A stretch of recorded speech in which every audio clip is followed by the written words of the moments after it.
is the Big O Show.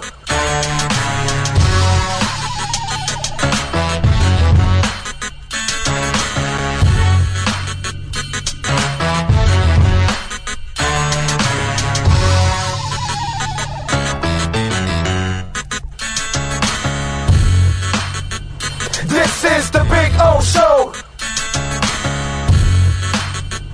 This is the Big O Show.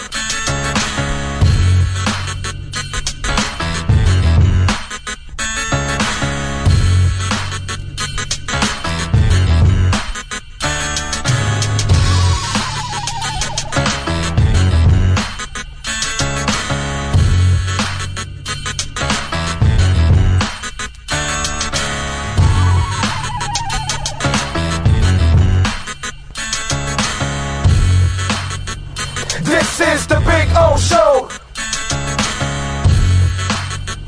This is the Big O Show. This is the Big O Show.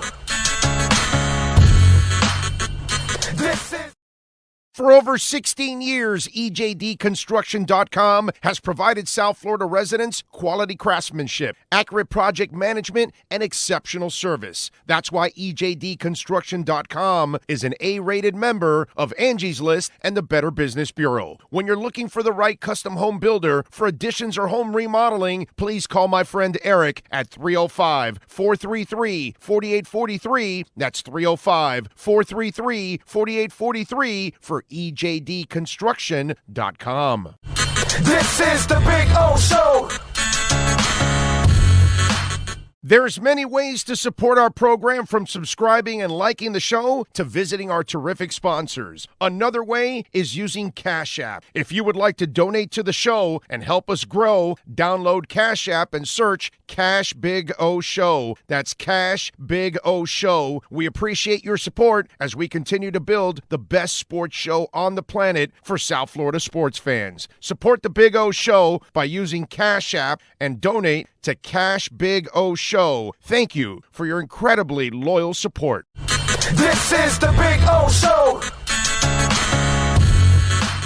There's no need to drive around South Florida wasting valuable time looking for a new or certified pre-owned Acura. Go to the #1 volume sales dealership in the Southeast United States. Craig Zinn's Acura of Pembroke Pines. Purchase with pace and space in a dealership tailored to your needs. From home buying to providing that personal touch. Contact the 2020 Satisfaction Award winner Craig Zinn's Acura of Pembroke Pines. 888-776-5123. That's 888-776-5123. Or visit them at 15601 Pines Boulevard in Pembroke Pines.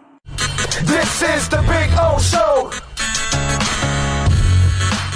Sports fans love a place with great food, cold drinks, and TVs everywhere. That's why sports fans love Sports Grill and their 7 amazing locations. Check out the Bird Road location at 11481 Southwest 40th Street in the back corner of the West Bird Shopping Center. Sports Grill is also now offering some great employment opportunities.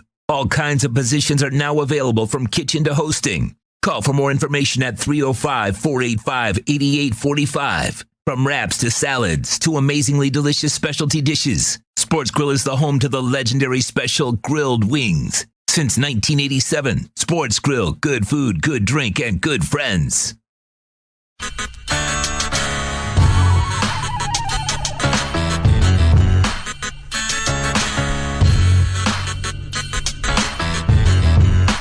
This is the Big O Show. This is the Big O Show. This is the Big O Show.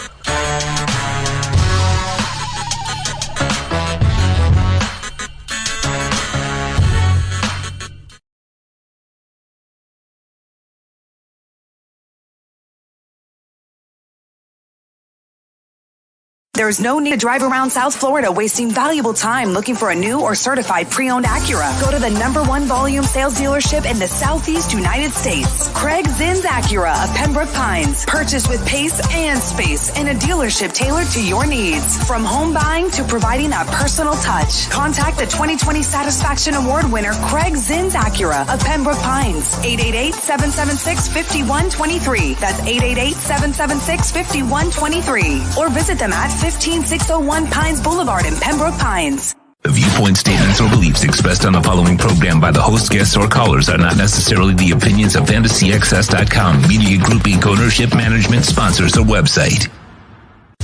When it comes to South Florida sports teams, very few in the media have witnessed, lived, and covered it like the Big O. Let's start the program dedicated to your favorite South Florida teams with a passion that's unmatched. The Big O Radio Show is on. Here's the Big O.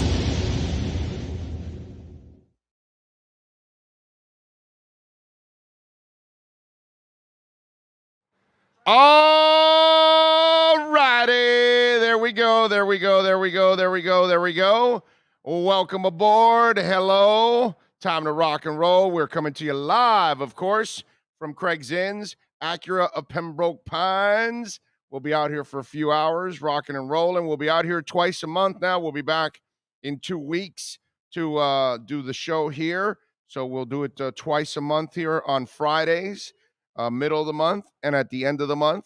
Larry likes to do it on Fridays out here. So we have we've been out here on Fridays for 10 years now. Oh, maybe this is the 11th year. I got to look it up. I think this might be the 11th year, actually, that we're out here at Craig Zinn's Acura of Pembroke Pines. So we'll be rocking and rolling out here till 1 o'clock. We got a loaded show. It's Friday, so it's the all-star lineup. Omar Kelly stops by at 10:30. With our EJDconstruction.com Miami Dolphins report. Ira Winderman at 11:30 with our Craig Zinn's Acura Pembroke Pines Miami Heat report. And at 12:30, we got Manny Navarro and our Caneswear Miami Hurricanes report. So a lot of things to talk about, a lot of people to talk to. Obviously, we're ready to take your calls, or not your calls, your questions on the YouTube chat board. And you can chime in anytime there. Email, of course, Big O Radio Show at yahoo.com. Twitter, Big O Show. And, of course, you can always also donate to the program. You want to help us grow, Cash App and Venmo, Cash Big O Show. That's Cash Big O Show, which is a beautiful thing. Big O, what'd you think of the Field of Dreams game last night? And where does the Field of Dreams rank as a baseball movie for you? Oh, I love Field of Dreams baseball movie. I will say this. I enjoyed it last night. I thought it was really cool. I'll admit I was watching also some of the Patriots game too. I watched some of the preseason game, had to get some of that in there. I'm a football guy. I got to see what the hell's going on. So I watched a little football, but I did enjoy everything about it. Cosner's there. You've got the guys coming out of the cornfield. The home runs by Stanton and Judge were huge. Judge had 2 home runs in that game. And then Chicago comes back to win it. It was actually a great game. It was actually a really, really cool thing, when we talk about this Field of Dreams thing. Now, the one thing that, and I had these notes, I wanted to talk a little bit about the Field of Dreams. I enjoyed the hell out of it, right? It was really cool for me. But here's the thing, and it was a really cool concept by baseball. The only thing that I would ask is, did it resonate with everybody? And part of what baseball, remember we talked about this a couple of days ago, that Barstool wants to now broadcast baseball games, and they're talking with MLB. And I told you this is a great idea because Barstool has a younger audience, has a different audience, and baseball needs to pick up a younger audience. So I'm going, okay, while I loved it, don't get me wrong now, I don't want to bash it like I hated it or anything. I loved every moment of it. But it was an event that gravitates to the old. I'm thinking young people, they don't have an appreciation for Field of Dreams. It'd be very few young people that have even watched Field of Dreams. These Generation Zs, maybe some millennials have seen it, maybe, but it's not. Field of Dreams is from my era, when I was a teenager. That's when that movie came out. So it to me, it resonates with me. I loved it. I love the movie. I love the concept. I love the idea. I enjoyed it. But that was the problem, that it really catered to the fan base that you already have. So, okay, I appreciate you. I thank you, but I want you also to focus on young people, because your sport is dying. Your sport has become a niche sport, and you need to try to reach young people one way or another. You know, maybe you should have games on TikTok. I'm serious.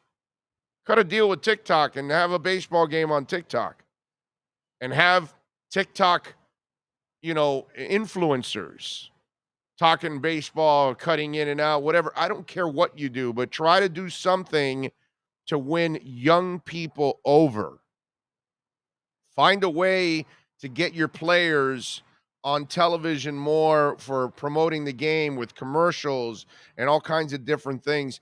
Put your baseball players on TikTok promoting the game, doing tricks or whatever it is that they do. Things like that, you got to do it. I loved the game yesterday. I really enjoyed it. I did. But I also thought this game needs to find a way to reach the people they don't have. Because with that game, you were reaching the people you already have. I already watch baseball. I watch the Marlins. I get it. Not all of you watch the Marlins. Not all of you care.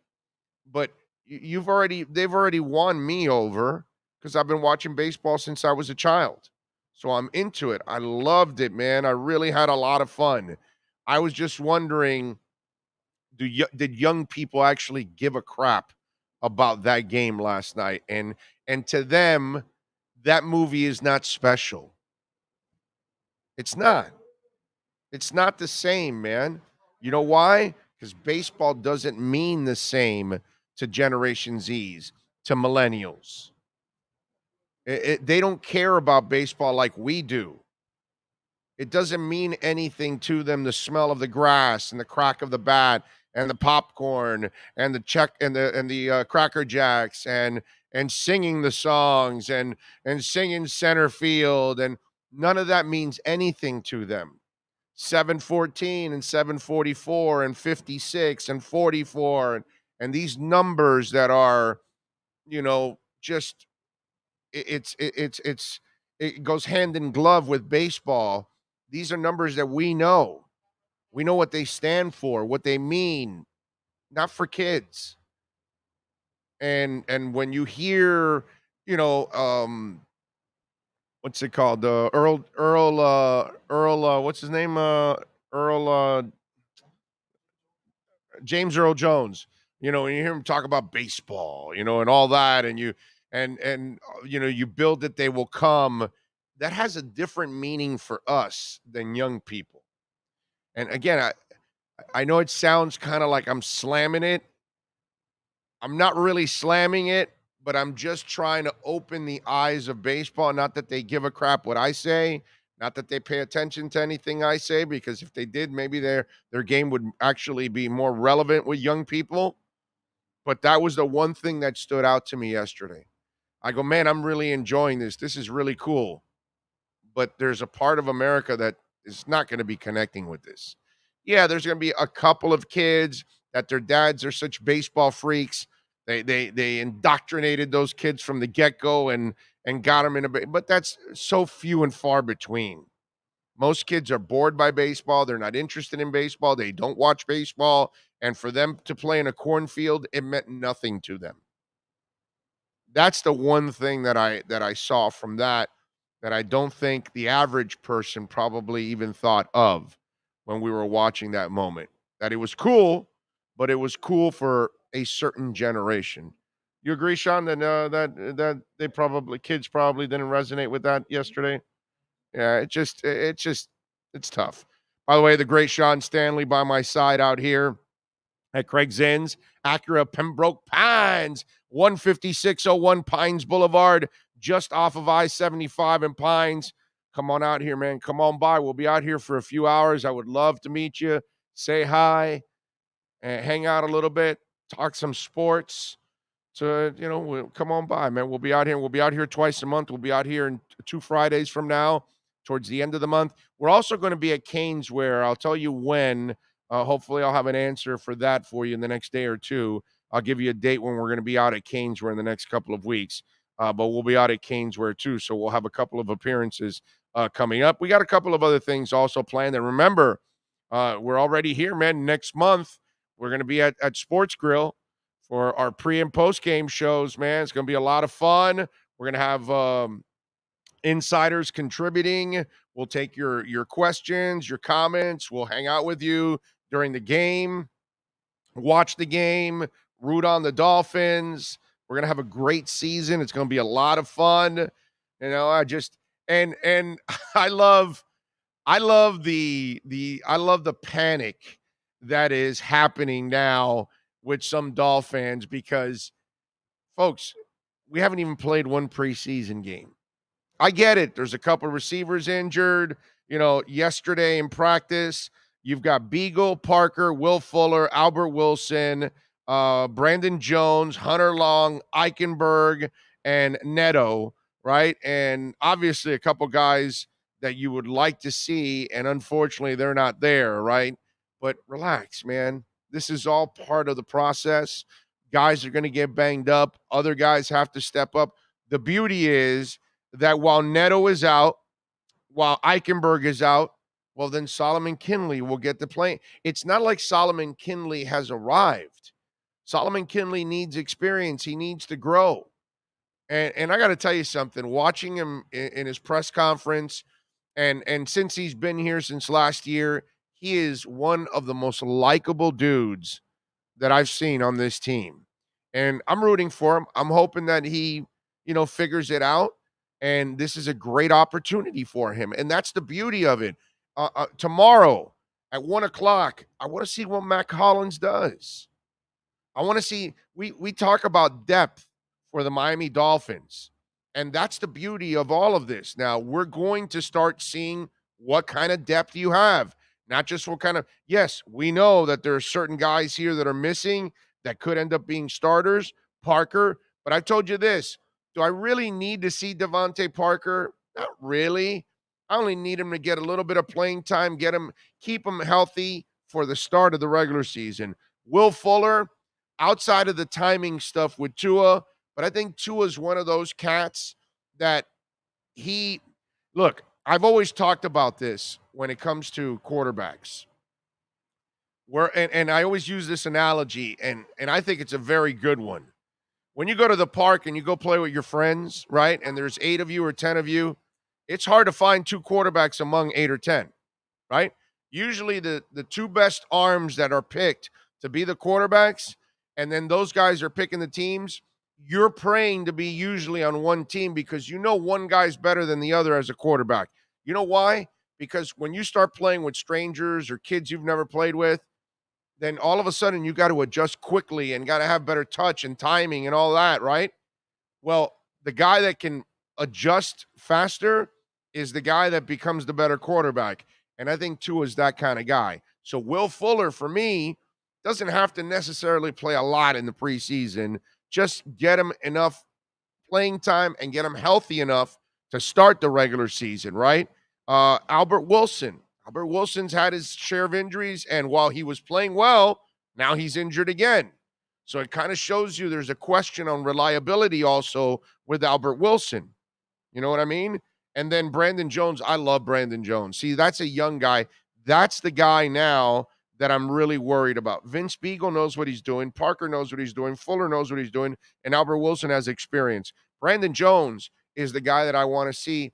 That one I'm a little bitter about because he's young. I like him a lot. He's got a knack for being around the football, but he's green still, and he's got to learn. That guy, it bothers me a little bit that he doesn't get to play. Hunter Long, wanted to see him play because they were going to give him more time than giving Gesicki time so he can get ready for the regular season. Eichenberg, obviously a guy we want to see. Neto, another guy that was battling for a guard spot, another guy you want to see. So all of a sudden now, you've got a couple guys that I'm all right that if they're not playing, but then there's a couple guys that I wish could be playing, but this is now an opportunity for other guys. And that's what this is all about, because that's how you find out about the other players on this team, the depth on this team, what kind of depth you have. And Solomon Kinley has to be looking at this like a junkyard dog. But don't panic, folks. Don't panic. That's not what this is about.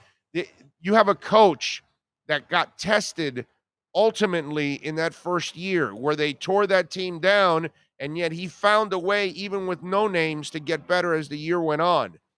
That's the cool part too, because this is also a nice test for Flo to figure out what else he has on this team and get a feel for all of this. This is not a bad thing. It's part of the process. If we're going to sit here and hope, or I'm sorry, not hope, expect, of course we hope, but expect everybody to be healthy, that's impossible practically in football. You're going to have your share of injuries. Guys are going to get nicked up. Look at Eichenberg. He nicks up the shoulder. Now he's out. So now you got to, take care of him a little bit. Now this gives opportunities to other guys. The Coleman kid now will get more opportunities. Let's find out. You might have a diamond in the rough out there that's waiting to get an opportunity. And to that, I would say I welcome it as a Dolphins fan. Look, we got to get to the point where we're looking kind of like what we do with the Heat Summer League. We're always intrigued with the Heat Summer League now every year because the freaking Heat know how to find players where nobody else does. It's not just about the draft anymore. It's about what happens in street free agency, guys that are undrafted, young guys that are maybe been floating around for a year or two in summer leagues and different teams and overseas and all that, and they're still developing. And yet the Heat find out, and that's why we all now turn on summer league out of intrigue, turn on the Dolphins preseason out of intrigue, because we might find the next, who knows, Van Ginkel, right? The next Nick Needham. All that kind of stuff that happens here with this team now. We've watched it now even in the first couple of years. So let's find out tomorrow against the Bears. Maybe there's a diamond in the rough that we walk away from going, hey, man, that's pretty cool. Maybe Jared Dokes, who, dropped a few passes yesterday.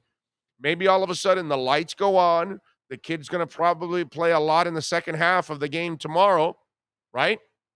You would figure he's going to get playing time a lot in the second half of these preseason games. Maybe the lights go on and the kid goes out there and shines. And all of a sudden, whoa, wait a minute. There is something here with Jared Dokes. So let's, this is not a time to panic and worry about it, because I had a couple people on Twitter, oh, man, we got all these injuries. It's all right, man. Don't worry about it. They got 87 receivers. Okay, you got 40 of them out. You got another 40. You'll be fine. And this is a nice test for 202. This is a great opportunity for Matt Collins. Matt Collins is something that Albert Wilson isn't, is something that Devontae Parker isn't. Durable and a two-way player. So not only does he stay on the field as a receiver for you, he helps you out on special teams. And apparently he was tearing it up against the Bears in practice. They couldn't cover his ass. You know what? Maybe Matt Collins is developing into a really good receiver. Anybody ever thought about that? And so tomorrow, I'm excited to see if Matt Collins, maybe he's ready to take another step that we don't expect. You just never know. Maybe Jesse Davis, and I know he's also dealing with a little bit of an injury too, but maybe Jesse Davis this year continues his growth, and instead of me looking at him like a sixth man, the modern day Andrew Gardner, right? That was the name of the guy, right? A few years back, like 10, 15 years ago, that they used him all over the place, right? I think it was Andrew Gardner. Anyway, use a guy like that. Okay. Maybe that's what he is. Or maybe all of a sudden he's a late bloomer and he puts together one hell of a year and starts terrific at right tackle. No, do not panic. I keep telling you this. Enjoy the ride. because you got a front office, you got a coaching staff, you got a team that's improving. Enjoy the ride. And it'll be fun tomorrow to watch the Dolphins take on the Bears. I'm looking forward to it.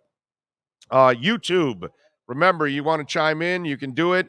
Omar Kelly will join us in about 10 minutes. We'll have some fun with Omar and the EJDconstruction.com Miami Dolphins report. We'll get his thoughts on everything he saw at camp the last couple days. In fact, both of our insiders, all right, we're the only sports outlet in South Florida that had two insiders that were at the practices.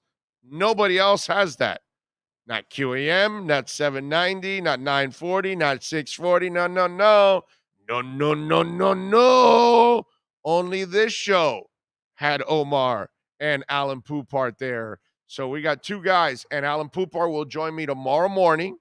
So we'll talk to Alan. We'll do it probably in the 10 o'clock hour is when we'll pop in, or maybe the 11 o'clock hour. Now we'll go 10. We'll go 10 o'clock hour. Probably. I don't know. I'll post it up later and you guys will see. But I will talk to Alan to see when, everything's good with him. And then we'll get our Sports Grill Miami Dolphins Insiders report tomorrow morning. So you'll get another edition there for you. And, we'll recap anything that went on tonight in sports. It'll be a short show like last week. It'll be about an hour. But we are going to get that in there because remember, our insiders will join us on Sundays now for Sports Grill. And, hopefully if everything goes well, we've got a couple of other additions coming in to the program. So we will give you that news also down the line. Let me do a little roll call here, see what we got going on the program. Somebody's saying, love the shirt. Thank you. Got it at Caneswear. Of course. Got to get it at Caneswear. Isais, how about that? He unseated Steve Chapman as the number one guy. Chapman is in. It's Friday. Yeah, it is Friday the 13th. I forgot about that. Be careful out there, everybody. Yeah, we should get the storm, at least the effects of the storm later on this evening. And Sean and I are really happy about that because by the time we're done here, at least we're not getting, absolutely pounded. So be careful out there, folks, this weekend, please. Uber Beaner is in. Catracho 1978. John Rouse is in the house, and the market is moving. There was like a little bit of a correction, right? And let me tell you something. What happened yesterday was a little bit of a correction, and then it got corrected like quickly, man. And now it's soaring back again, which is a beautiful thing. Omar Lopez in. Ian from Brooklyn. Gus 1388. Smash the like button, folks. Smash that like button while you're on. We appreciate it. GP Trap Hewitt is in. Ray Gruyong is in. JG Long. Steven Gonzalez says, good morning, my people. Big O, love you, my brother. You're the best. Thank you, sir. Appreciate you. King Short is in. The King is in. Willie Molina is in. Chase 1. Tino Martinez. Stefano Gugliotta says, man, I've been getting so much crap from Bears fans that Fields is better than Tua. Please dominate tomorrow. I like Fields, man. I do. But I'm not worried about Fields or Tua. I like both kids, and I think Tua is going to be a hell of a player. So I'm not worried about that, man. There's going to be a lot of people eating their words on Tua. Let's see. Mikey is in. Richard McLean says, Big O, good morning. Can you get any information on last year's 4th round pick, Stowbridge?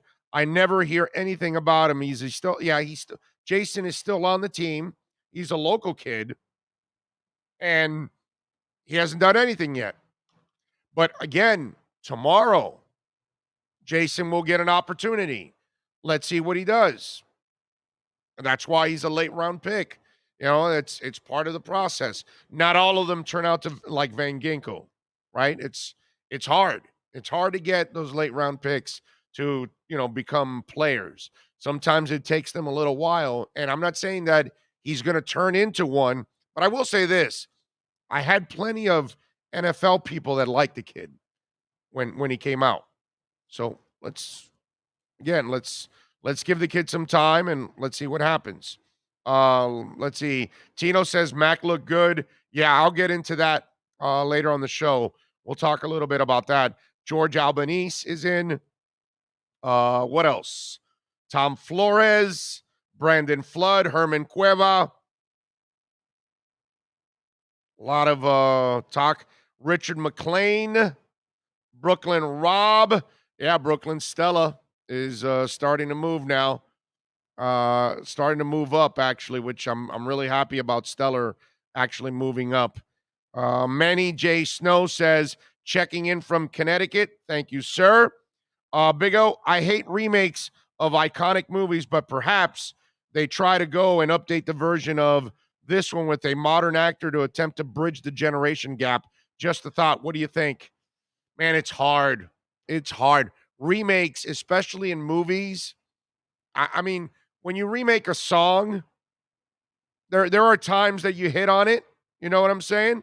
Like recently, Billie Eilish has Bad Guy, right? Listen to the Interrupters. I think their version of Bad Guy is better. You know?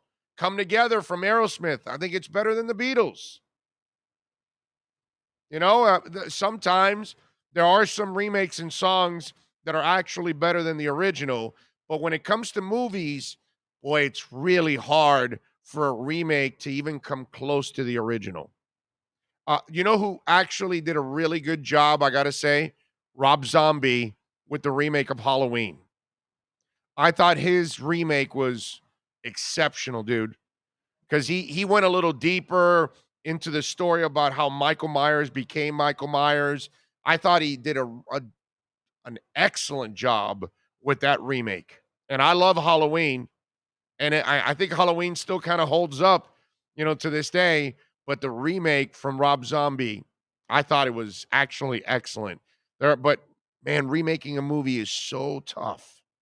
It really is. It's hard to come even close to the original. I'm trying to think of a remake like, you know, The Karate Kid with Jaden Smith sucked. I mean, The Longest Yard doesn't come close to the Burt Reynolds one. I mean, it was all right. The Bad News Bears remake, that was terrible. That wasn't even close to the original Bad News Bears. It's tough. It's tough. For movies, it's so much harder to recapture. You know, like they remade Grease, didn't fly. That musical crap that they did, it didn't fly.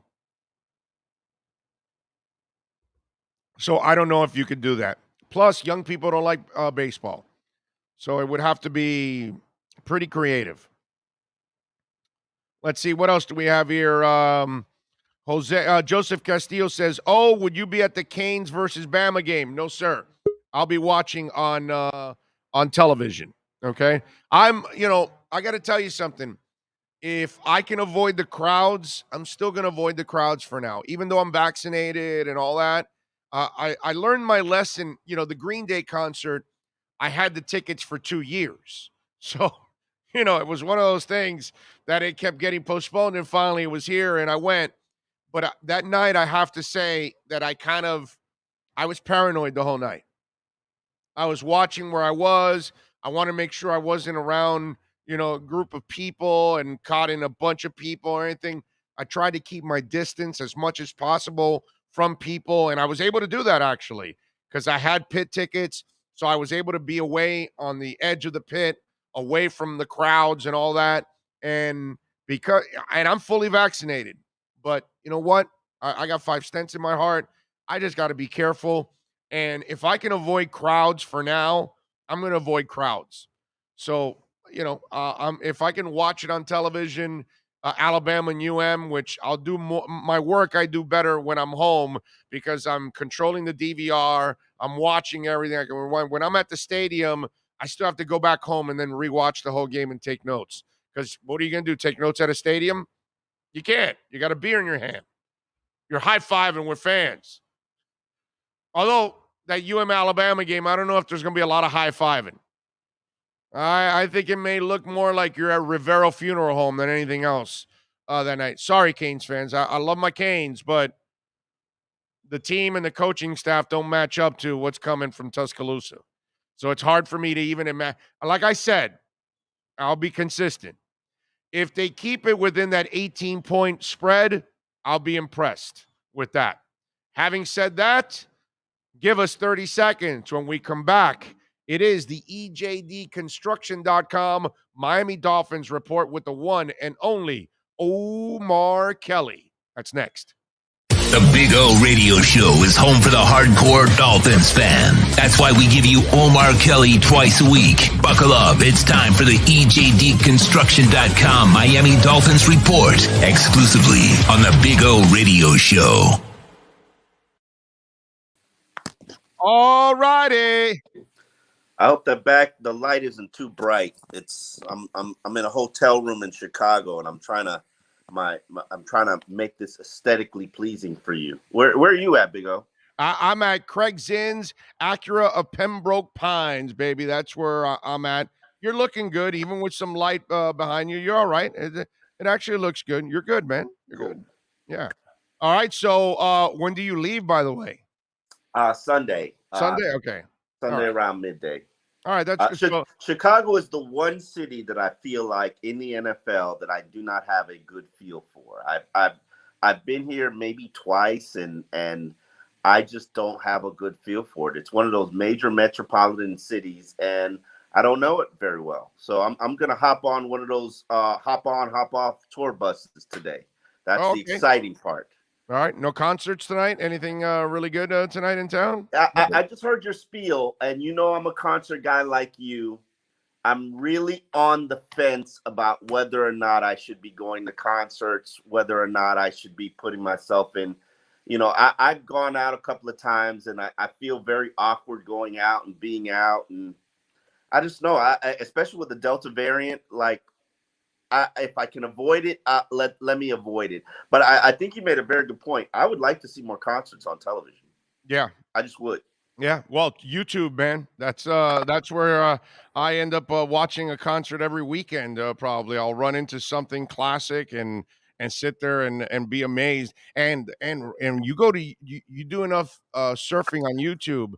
They're getting a lot of older concerts, and they're making them 4K and all that, and they're cleaning them up on the digital end, and you're like amazed at the video quality at times of stuff in the 70s and 80s, and you're like, wow, great job of cleaning it up, man. It's pretty awesome. So YouTube can definitely be a savior at times for those of us that love music, man. All right, so we love the Dolphins. That's why we do it here on this show twice a week with you in the EJDconstruction.com Miami Dolphins report. Omar, I guess, are we looking at the Beagles, the Parkers, Fullers, Wilson, Brandon Jones, Long, Eichenberg, Neto, all those guys expected out, right? You don't expect any of these guys that haven't been practicing, and even Jalen Phillips, right? Yeah. You know what? With Jalen Phillips, I'm guessing he's on an every other day program. Mm-hmm. And or either he's on an every other day program, or when he practiced, he regressed. And I think he's got a growing. You can never really tell with this team. They've decided either he's every other day, which means he probably will participate in the preseason game, or they'll just proceed with caution and just scratch him. And they might just scratch him because you need him for the regular season. Yeah. No, I'm with you there. Yeah, but that's not a position that they're very deep at. That's another thing. So if you could get 15 snaps out of him, you probably might want to just do that and have him dress and do warm-ups and sort of get the nervous energy out of his system. I agree. And he's young, so he needs the playing time. He needs the experience because obviously at this level, you got to learn how to be an expert with your hands. And this is something that he's got to learn. That's kind of what's going on with Solomon Kinley. I think Solomon Kinley, yes, he's got the strength and the will and all of that, but it's about technique for him to kind of, really become a good lineman. He's got to clean that up. And that at this level, that's the thing that these young guys have to learn is the technique, the preparation, all that other stuff that maybe you don't focus in as much at the college level. Here, you better, because the guy in front of you is as prepared or more prepared than you are week in and week out. Solomon's had a very interesting training camp, and I'd probably say probably one of the more interesting training camps and OTA off seasons than I'd ever seen. I mean, you would swear he's in the doghouse just because of how he's been demoted, relegated, treated. And he's got such an upbeat personality and such a positive personality. They tell you conditioning's not a problem. They tell you all these great things about Solomon, but then he's working third team, or then he gets an opportunity to go in the starting unit. I don't know what to think. I think he was helpful against the Bears because with Solomon, you cannot bull him to the quarterback. He's just too big of a man, got too much girth. So he helped you from a pass protection standpoint and kept the pocket clean. But then when we talk about Solomon, it's the negatives in the run game that sort of do it for me. And I think you need something a little bit better, a little bit more athletic. And I'm excited to see him play in that preseason game just because he deserves a chance. And and right now you kind of have no other alternative. Yeah, no, and listen, the beauty about I was just talking about this before you came on. The beauty about all of this, you can be down about some of these injuries, but these injuries now open up opportunities for other guys to go out there and try to shine. And so Solomon Kinley now has an opportunity to go out and shine. So all of a sudden, Mac Hollins, here's a kid that we kind of look at him like a special teamer and maybe worst case scenario wide receiver. Well, guess what? The kid's balling. Maybe he's developing into one heck of a wide receiver, right? And all of a sudden, this is a guy that we're going to be looking at as not only a stout special teamer, but maybe a guy that, hey, you got to get him out on the field to start being more of a wide receiver. You know what I mean? So while I like Mac Hollins, I would not define his play as balling. I think he's doing well. Okay. It doesn't surprise me because I'm a Mac Hollins fan. Have been a Mac Hollins fan since he was in the draft process. Size, speed, toughness. He brings all of that to the table. Mm-hmm. What I've noticed about what's going on right now in the receiver unit and receiver room is a lot of guys are not working, including Isaiah Ford. I'm not even sure he practiced yesterday.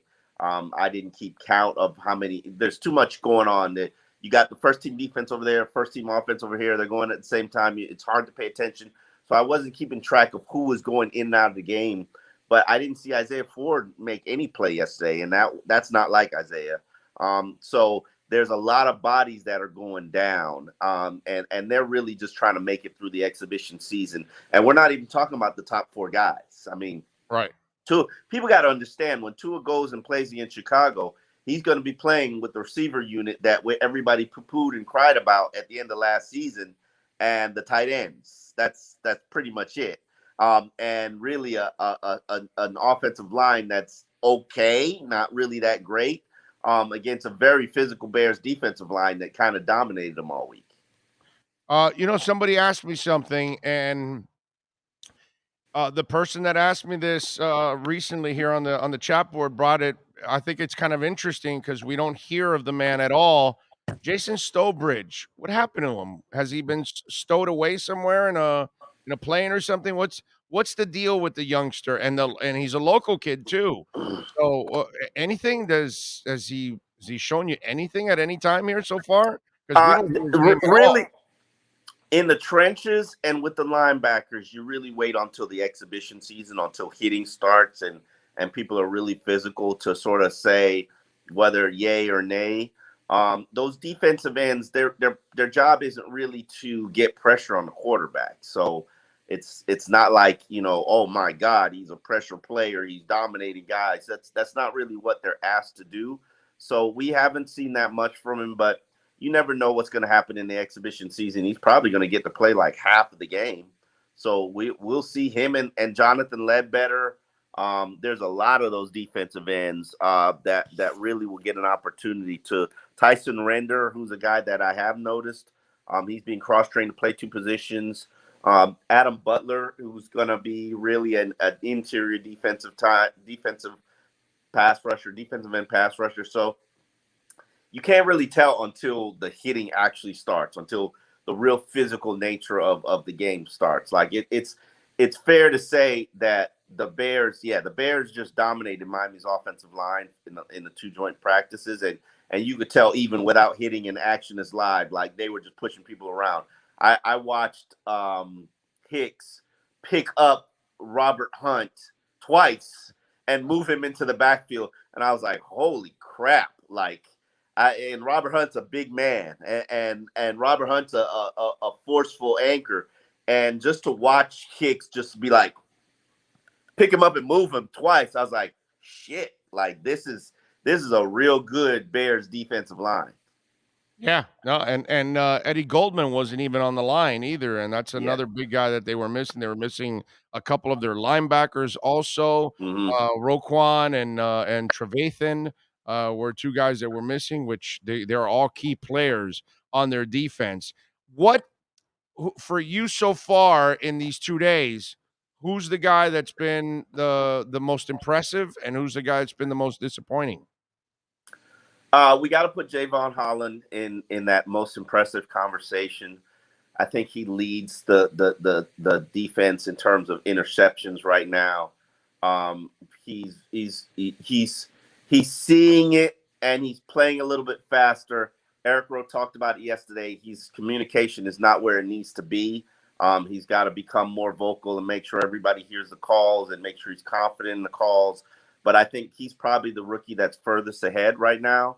I was, and I know people don't want to hear this, and people think I'm always caping for Jesse Davis, but I watched Jesse Davis block Khalil Mack all week and get the job done. Really? And nice, and Jesse's Jesse, and I say this, and I challenge any Dolphin fans: tell me the game that Jesse Davis has been the problem. Please name it. Name that game. And he's clearly the top performer on the offensive line, no question about it. You said who'd been a disappointment?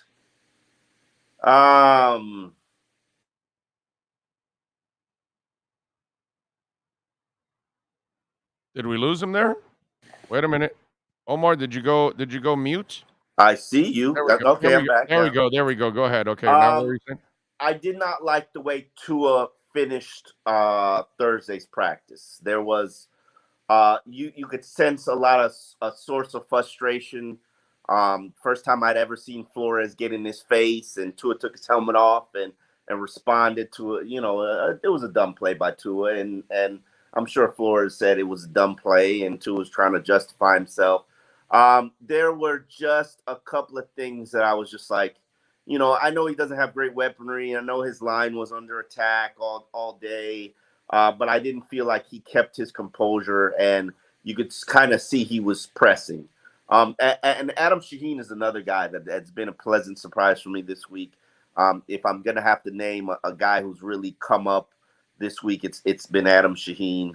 A lot of people were saying, "Oh, he's non-vaccinated. He's out of here. Get him out of here." Nah. He's been a terrific pickup since they traded for him. They've gotten more out of him than Chicago ever did. Period. So but his issue was health. His issue was health. In Chicago, I think he's a contributor. I think you're going to see them lean on the tight end unit a lot during the exhibition game, just because that's really all the weaponry that they've got.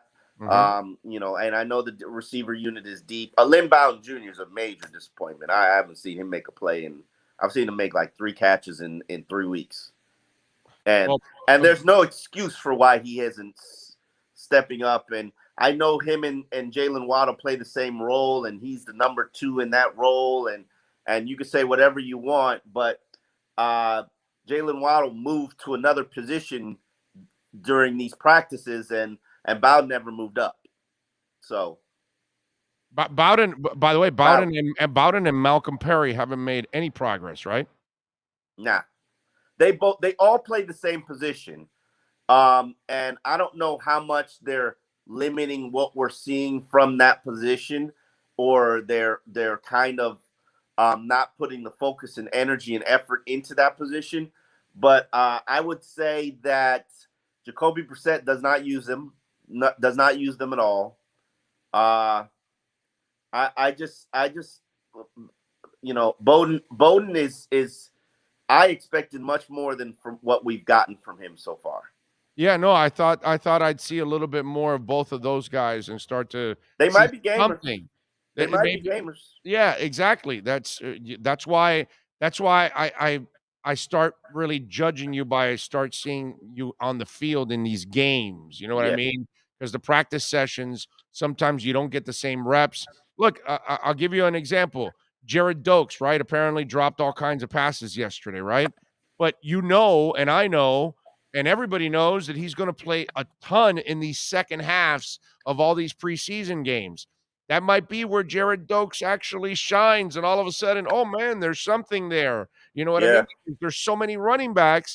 How can that kid, and he's a big kid, how can that kid get in a groove? It's hard. So yesterday, when I'm hearing him that he drops a couple passes, I'm saying, okay, well, kid, you're going to have your chance in the preseason, and in the preseason, there's going to be some guys out there that may end up, like you said, become gamers, and you put them in that all of a sudden on the field and they start to shine. Yeah. And, that's where they separate themselves. Folks, don't forget to hit the hell out of the like button there while you're watching or while you're downloading the podcast at any time that you're listening to the EJDconstruction.com Miami Dolphins report. Please smash the like button. It helps the show out and it helps all of us out. All right, Omar, who's the young guy, like a Coleman or somebody?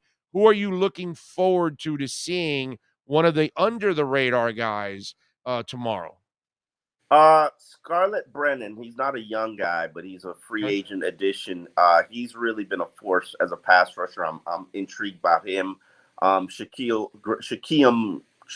Griffin. Yeah. I'm just infatuated with watching him right now. Just he's he brings so much energy to the field. It's very encouraging to watch. Sam Eglavon, those linebackers, I think this is a game situation. They got to show up, and I don't think they practice well from training camp to now the joint practices. And somebody's got to step up. Somebody's got to rise to the forefront and say, "Hey, this is my job. I'm linebacker number 4, linebacker number 5. I'm going to go out there and make plays on special teams."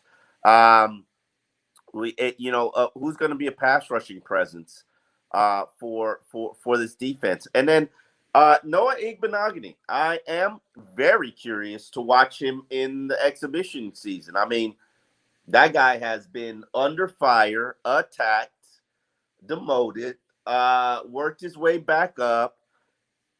He's if somebody's learning the hard way, it's Noah, and you want to see it pay off for him when he's on the field against another opponent.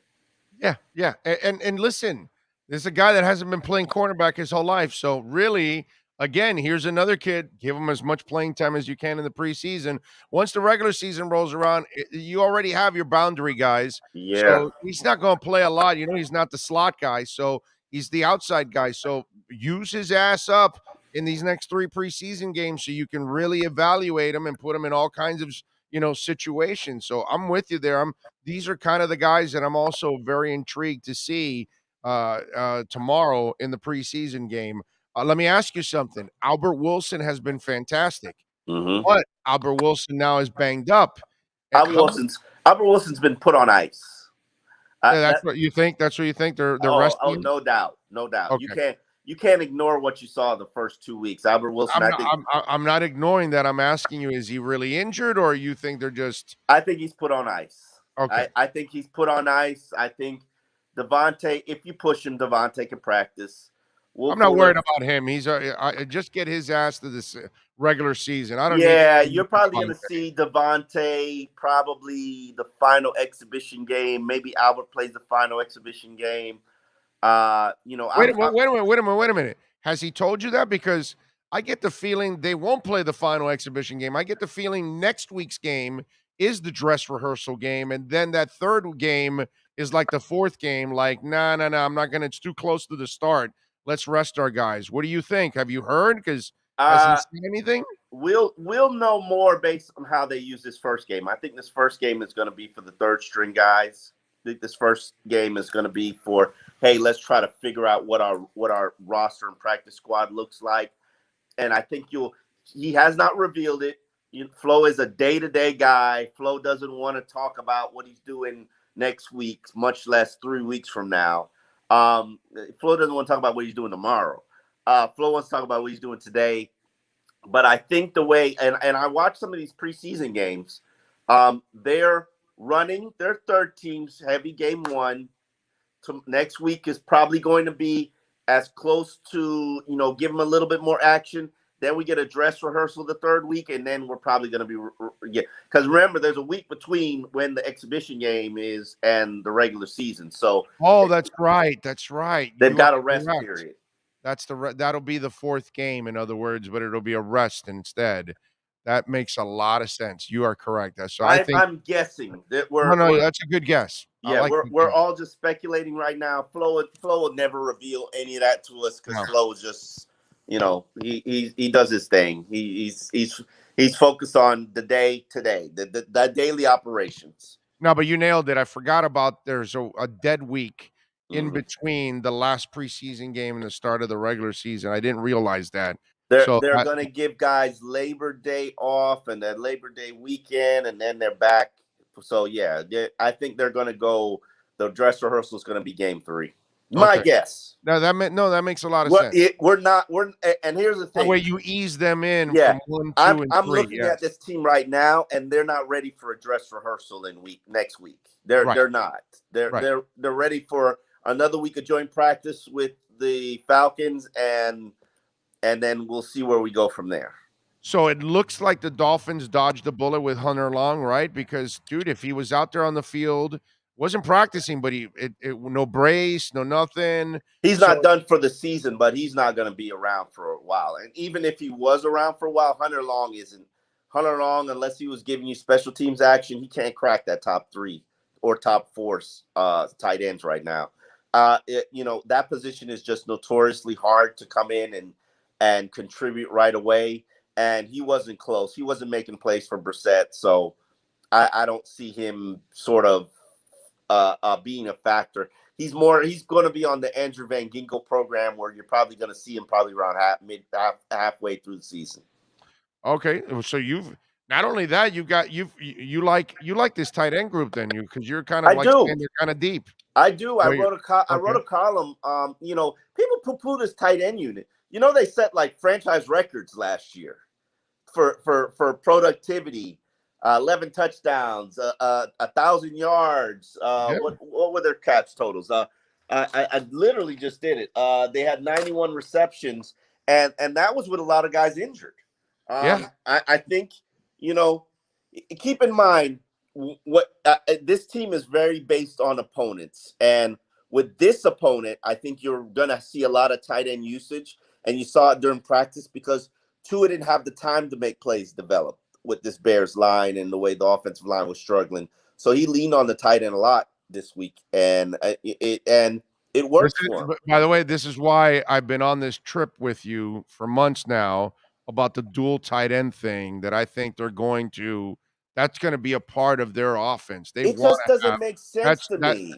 I know it doesn't, but it makes sense because he comes from New England. They did it over there. Yeah. I think they do it here. Plus, you have a young quarterback.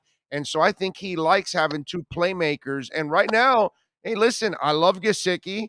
The anti-vaxxer has been a terrific pickup for them, dude. Shaheen has actually played really well here for the Dolphins. So I agree with you. It's going to be a challenge for Hunter to kind of break the top 2. But I think Shaheen's going to have a really nice season.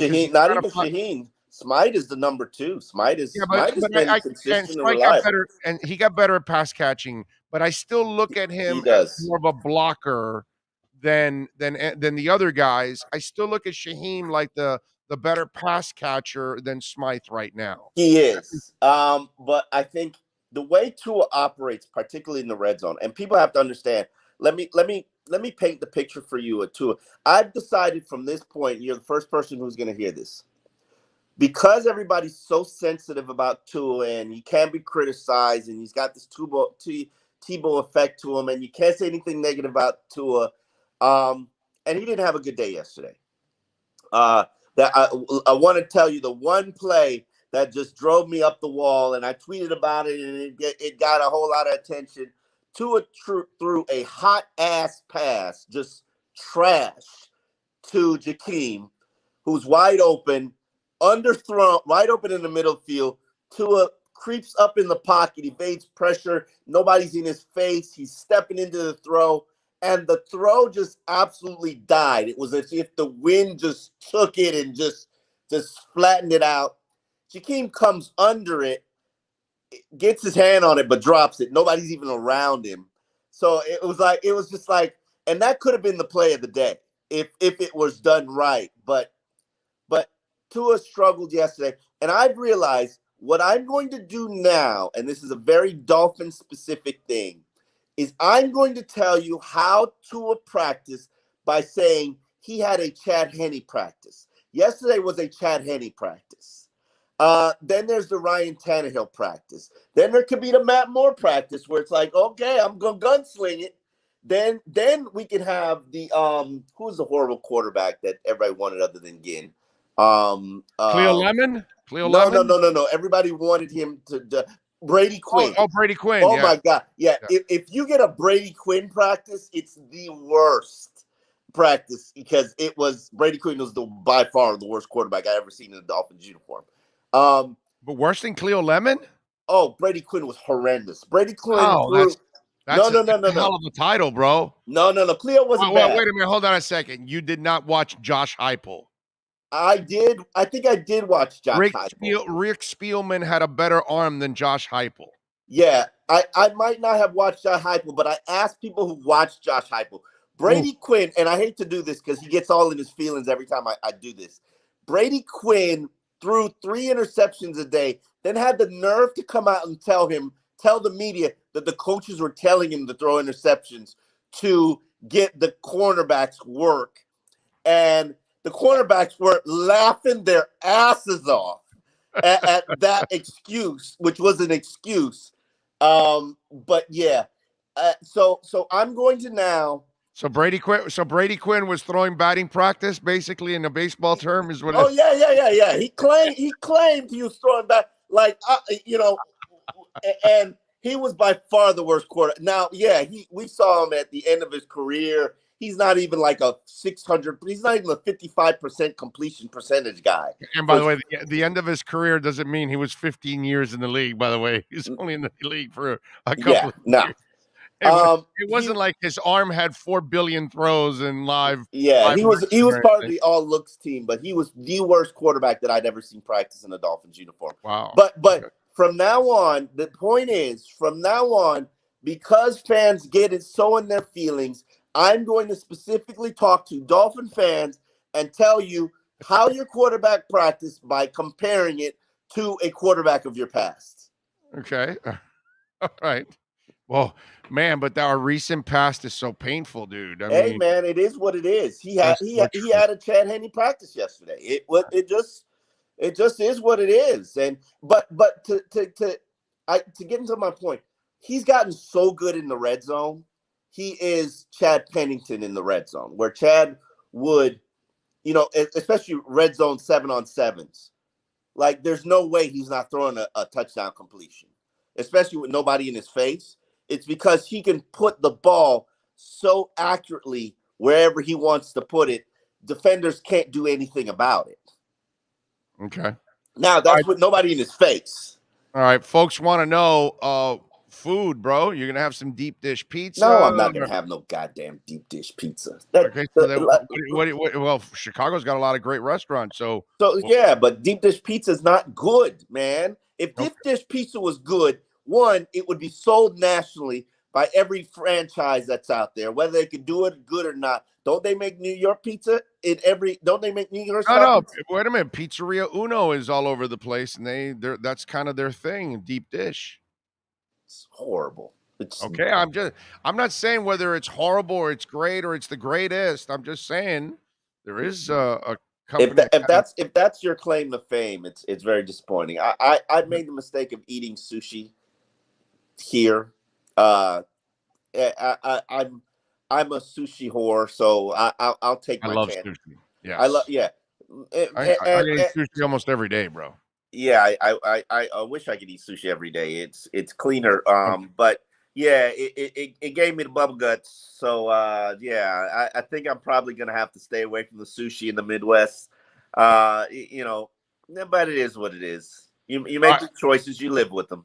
Our local comedian on the chat board, Dougie Fresh, is asking, music question for Omar. Is there a song in hip hop that has a better horn line than Spotty Odie by Outkast? I mean, you gotta give me a week for that. Come on, it's like no, like I really have. Who's using horns in hip hops though? Yeah, no, I'm trying to think of something hip hop that has horns, and that's tough, dude. Yeah, you're not beating Outkast in any question you ask, really. Like no matter what you ask, but Spodio Delicious, yeah, that's a wonderful song. I gotta go with something like with Diggable Planets or something like that with a horn or something, but no, it doesn't. No, it's hard to use the horn in hip hop. Yeah. Damn. Trying to think of something. I could think of there's plenty of R&B, but not rap actually. Touch the Sky by Kanye West, maybe. Okay, I don't know that. I'm not deep into Kanye, so I wouldn't know that one. I'll have to take your word. You're missing out if you're not deep into Kanye. I'm gonna have to listen to that song from El Loco, and then and check that out.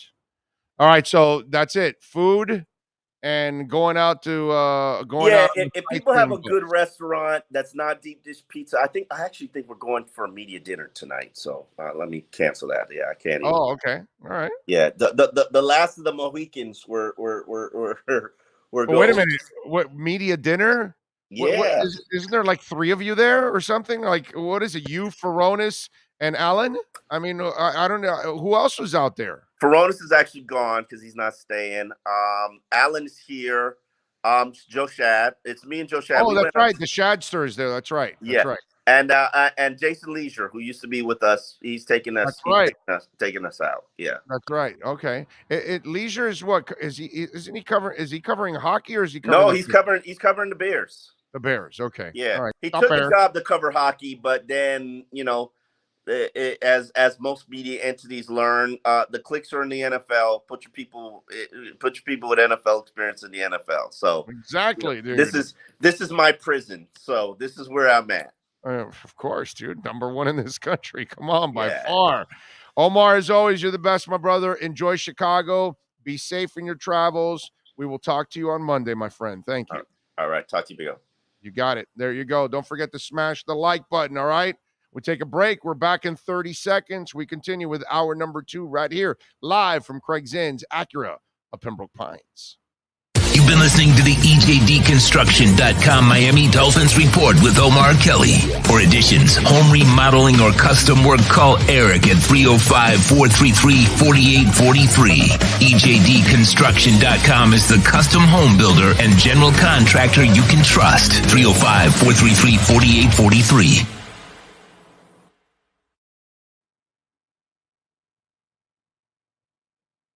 We are back, baby. Yes, sir. Back here at Craig Zinn's Acura of Pembroke Pines. I told you it was quick. And we thank Omar Kelly, baby. Smash that like button. We thank Omar for joining us here. And again, listen, we start looking at this game for me, the Justin Coleman kid. I want to see what he does. I want to see what Solomon Kinley does. I want to see what Tua does. I want to see what this offensive line does. I want to see the running backs. I mean, I feel good about Myles Gaskin, but I want to see some of the other guys. Now, listen, I am the geek. Some of you out there are the same. I see the entire preseason game and all of them because I want to see talent from top to bottom and see what they have out there. So you see how Tua is out there in the corner there of the screen looking around like that? That's what I want to see. I want to see what's going on. I want to see what's going on with the D linemen. I want to see what's going on with the linebackers. You know, I want to see if I don't even know if Benardrick McKinney's going to play a lot, but at least early on, if he does play a couple of snaps, I want to see him knock the hell out of somebody in the run game, because I think the run game, the run defense is going to get severely better this year. I really do. I'm so pumped up about this Dolphin season. I think this is going to be a really good team. I think we got the kind of coach that adjusts from game to game, from half to half. His players get better. That's what I'm excited about. I've been excited about this process from day one, from the rebuild. And they're 3 years now. This is the third year into this rebuild. I know we're going to see a better team. I know we're going to see a deeper team. And that's what I'm excited about too, because I think that the Dolphins have a little bit of, they're developing a little bit of what the Heat have with Summer League. That you got to look at the entire roster, because they will find guys, and I think they can actually, like Adam Shaheen. Adam Shaheen, he had some injuries, but he also wasn't really performing in Chicago. And since he got here, he's been performing. He's been getting it done. And he's been a really good addition to that tight end room. And even Smythe last year, I was impressed with Smythe, because they wanted to make him a better pass catcher, and they did last year. So I'm wondering, does Smythe get even better this year as a pass catcher? Because I look at him as more the blocker. So there's a lot of things to look forward to tomorrow in the game. That's why I'm super psyched about the game. I'm happy for Solomon Kinley, because he's a guy that I pull for. I love his attitude, man. But again, this is one of those things where, we've talked about this before. Paul Soliai was a mammoth human being, right? But his first 3 years, he was kind of useless in the league. And his technique wasn't very good and all that kind of stuff. And he had to then adjust. He had this weird stance. He would stand like sideways. And then he adjusted his stance as his career went on. And then obviously, polished up his technique and his hands.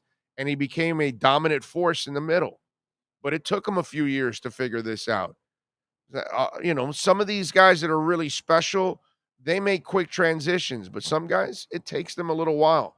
That's why I'm intrigued to see what some of these guys do tomorrow at different spots: offense, defense, special teams. And listen, for those of you that are Jakeem haters, right? Well, let's find out, is there another returner? Lynn Bowden hasn't done a damn thing.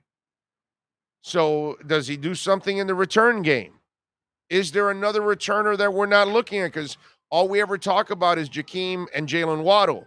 And we've already talked about this before. I'm not really into playing Jalen Waddle a lot as a returner. I think he's a complimentary returner, because if he's going to be a full-time receiver, plus he's coming off a foot injury, the last thing I want to do in his first year is burn him out and maybe even cause a problem with that foot.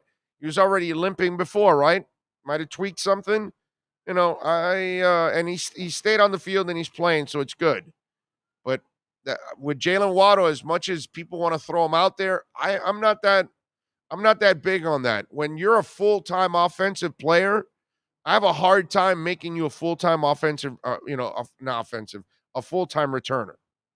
I have a problem with that, because I think now you're putting a little too much on somebody's plate and you can wear them out. All right. Don't forget, smash the hell out of the like button, folks. Plenty of ways to participate on the program. You can reach out to us on Twitter at Big O Show. Follow us there. You can find out about everything going on the show, who's coming on, all that good stuff. YouTube, you can reach out to us on the chat board. The email, if you're listening to the podcast at any time, day or night, whatever, you agree, disagree, you want to insult me, you want to compliment, you got an idea for the show, Big O Radio Show at yahoo.com. If you're a sponsor, you want to be a part of our growing program, and we appreciate all of you out there. Again, reach out to us, Big O Radio Show at yahoo.com, or on Twitter, you can DM me also at Big O Show, so you can be a part of the program. At 11:30, Ira Winderman is going to join us with our Acura Pembroke Pines Miami Heat report. So we will have some fun. And guess where we're at? We're here at Craig Zinn's Acura of Pembroke Pines. By the way, how'd my prediction go with Armando Salguero yesterday? Huh? Was I spot on? God, I'm glad you didn't bet on that one. Boy, was I way off on that. He didn't go to the Athletic, and they still haven't filled their Dolphins spot, which is amazing to me. The number one beat in town, and that's the one you would figure you'd fill, and they haven't been able to fill that one. My boy Armando went to Outkick with Travis Clay. Yeah. Yeah. Yeah. That's all I can say. Wish him the best, but the agenda of that place, yeah, nah, that's all right with me. I understand that sometimes politics crosses over, and I'll address it, but I'm not going to have politics be the driving force of sports, and a twisted politic too. You know what I mean? Because it's only one sided. So no, yeah, that I was way off on that one. Woo, doggy. I saw that. JG Long says, "What is Outkick?" I don't know. Do you know who Travis Clay is? Or Clay Travis? It's Clay Travis, right? Clay Travis, right? Yeah, it is Clay Travis, not Travis Clay. Travis Clay must be like a country singer, and I mixed it up. I think it's Clay Travis, but I already know where that guy is coming from, and no, no, it's Clay Travis, right? Yeah. JG, just I don't know. Look, you can look up Clay Travis and make your own opinions, bro. That's all I can tell you, my man. Just make your own opinions on it. There it is. Yeah, that's it. Yeah. Yeah. I know where that's coming from. So yeah. Big O, love the flow in the back. Oh, thank you, sir. Thank you. It's we still have some flow left for now, so we could keep it alive for a couple more years, maybe. I don't know. We'll see. Do they have New York style pizza in Chicago? Bro, Richard, they got New York style pizza everywhere in the world, period. Deep dish will constipate you. Listen, I'm not this deep dish pizza fanatic or anything like that, but I will say, okay, there's the Big Tomato over on US 1, and I think there's also one in Miami Springs, if I'm correct. They have some deep dish pizzas, and once in a while, I'll go to the Big Tomato. I love the Santa Fe, man. I think they do an excellent job with their deep dish. And I'm not telling you that it's the greatest pizza in the world or anything, although I do enjoy the Big Tomato. But that's one place where I've had deep dish. Pizzeria Uno, I used to go when I go up to Orlando. There's a Pizzeria Uno in the mall that's right across from downtown Disney. When you drive out of downtown Disney, that you're about to get I-4, there's that mall. I think it's called the Crossings or something like that. I think they closed that whole mall down now. It's going to be something else. It's going to be torn down and become something else. I don't know what the hell it is, but the Pizzeria Uno was there, and I'd go to that. I'm not telling you that it's the greatest pizza, but I enjoy deep dish pizza. If it's done right, I can enjoy any pizza. Now, would I rather have probably a New York style pizza? Yeah, that's probably my favorite style. You know what I mean? Yeah, but I'm not the guy to tell deep. I mean, do I look like a guy that really turns down a lot of meals? I mean, give me a break. I'm into seafood. I see it, I eat it. That's it. That's my kind of food right there. You all right with that? There you go. See? Sean is with me. Jeff Lynn says, I love the U Polo, Big O. How is the Canes camp so far? Can we get a close game with Bama in 3 weeks? Jeff, I don't. Listen, if they keep it within 18, 20 points, I'll be impressed. Seriously. 18, 20 points, I'll be impressed. I'm not falling for the banana in the tailpipe. Oh, they lost these guys. And what if they do this? And what if they do that? This is what I know. The Miami talent doesn't compare to the Bama talent. This is also what I know. The Miami coaching staff doesn't even come close to Nick Saban. I don't care about his coaching staff. Whatever coaching staff he has is fine. It's still better than Miami. but nothing comes close to Nick Saban. It's the greatest college football coach of all time. And obviously, in this era, it's not even up for discussion. So until Manny Diaz shows me that he can coach, how can I have any kind of faith? Look, I love man. I love the U. I've watched it since I was a child. Been going to the Orange Bowl in the 70s when there was nobody there to see the U, and we would go over there and go watch it with 8,000 people before Schnellenberger came to town and turned the thing around finally and picked up where Saban kind of was starting. Lou Saban, by the way, in those days. So I've been going to the U forever, bro. All right. I saw Joe Montana with, what was it, maybe 10,000 people there or 12,000 people or whatever it was. It wasn't a big crowd there. I don't remember it being a big crowd for Notre Dame. So I've been going to the U forever. I love them. But I'm realistic, man. And as much as I wanted Manny here, I have to say he has been so underwhelming, it's not even funny. He hasn't shown me on game days and during the regular season that his team is always going to be prepared and more prepared than their opponents. And so until I see that, how can I ever think you can hang with a guy like Saban, who is ultra prepared, who demands the most out of his players and gets it? It's really hard, man. I'd love to tell you that the U has got a great shot at winning that game or being competitive or staying in it. And I'm sorry. And I find myself laughing at people trying to make a case for something like that. And it's just a blind ass fan alert. That's all I got for you. It's just not realistic. So I will watch it. I will pray for the miracle. I will hope that they keep it close. I will even hope that they win. But I know that in my heart of hearts, they got no shot of winning. It's just, I can't expect Nick Saban to come in unprepared and his players screwing everything up. Plus, even you're not even playing at home. And I still wouldn't even pick you at home, but it's just, I'd love to feel good about that game, but I don't. But listen, at least it'll be a reminder of where you stand. That's all, how far you are from that. And think about it. If and when you lose to Alabama, you're losing to Alabama in a transition year. You're lucky you're not playing them when they're already established. And they've got a returning quarterback and returning weapons and all, like next year. When all these weapons and everything come back for a second go around, yeah, you're lucky you're not facing them then. You're facing them in a transition year, and I still don't expect you to win. So what can I tell you? So I'd love to be positive about it, but I can't.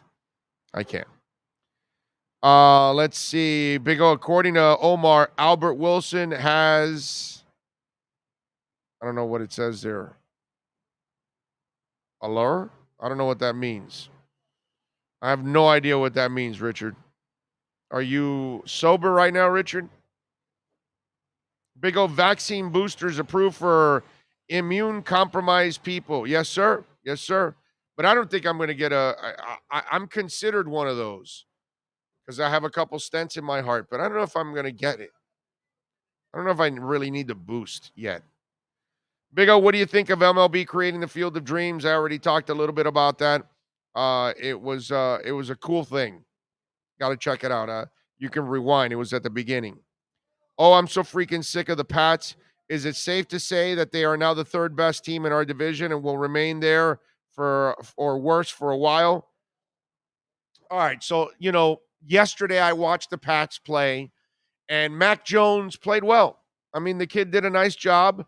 13 of 19, 87 yards, no touchdowns, no interceptions. Cam Newton, 4 of 7, 49 yards. I'm not the guy that's buying into the Pats. So I am with you on that. I think they're going to be the third team in this division. I don't think the Jets are going anywhere, at least this year. I got to see what Robert Salah can do. And to me, Zach Wilson was a reach.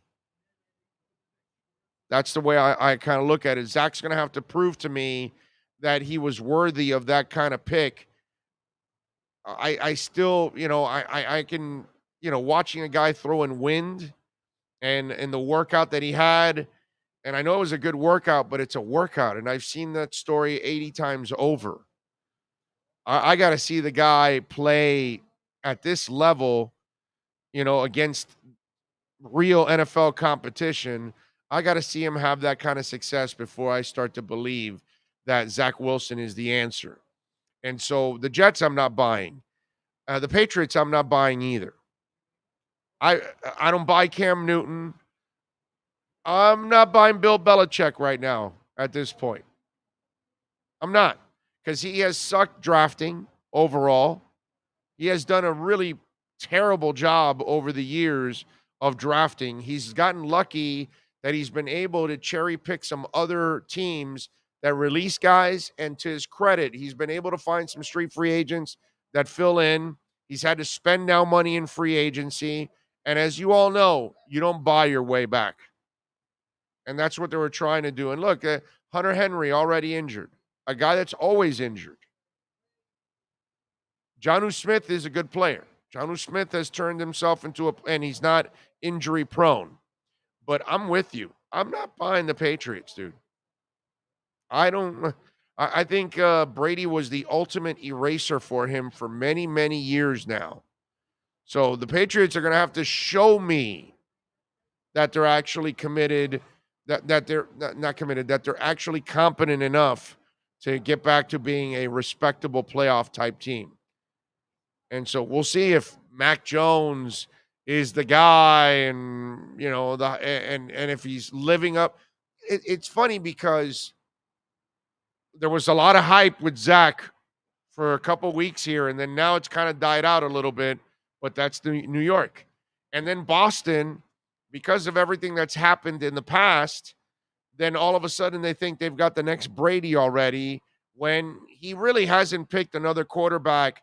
He's traded them, but they didn't turn out to be anything great, right? Garoppolo has been injury prone. He can play the game, but he's been injury prone, can't stay healthy. Brissett never turned into anything. Castle never turned into anything. So let's not make it sound like he's Ron Wolf and he can constantly find quarterbacks or something like that. So I got to see it from Mac Jones at this level.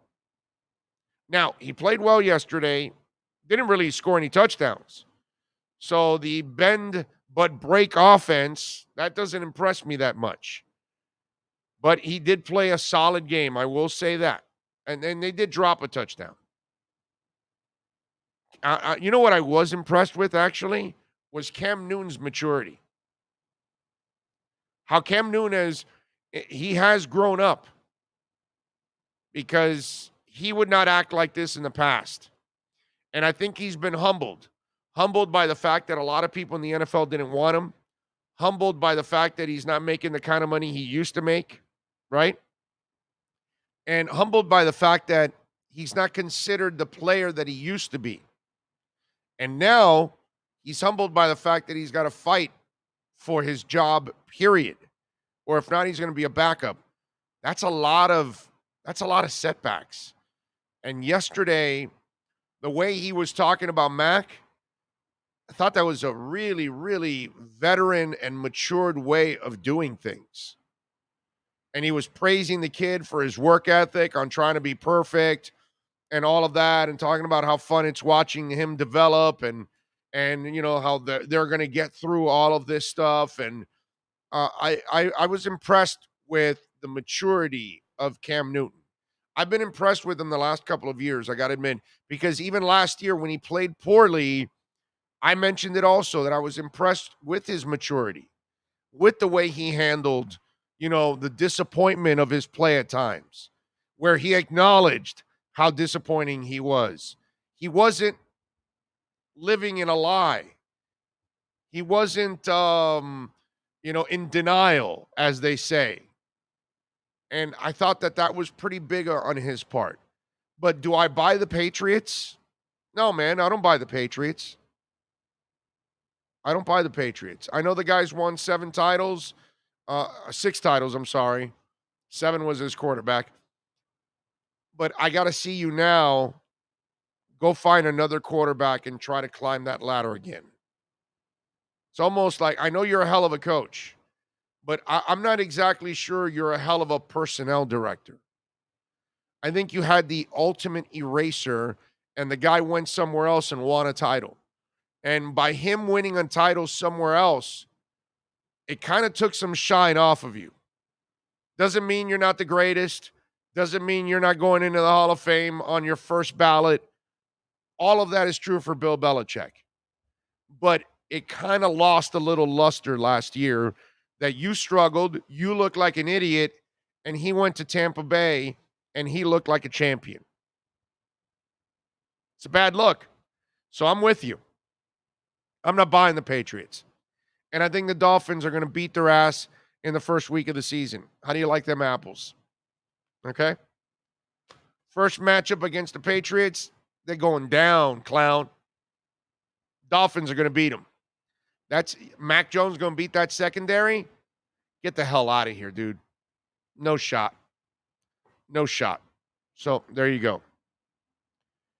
What else do we have? Why do I get the sense from the interviews from the Dolphin coaches, there's no enthusiasm in your face type stuff going on? They seem like freshman college kids.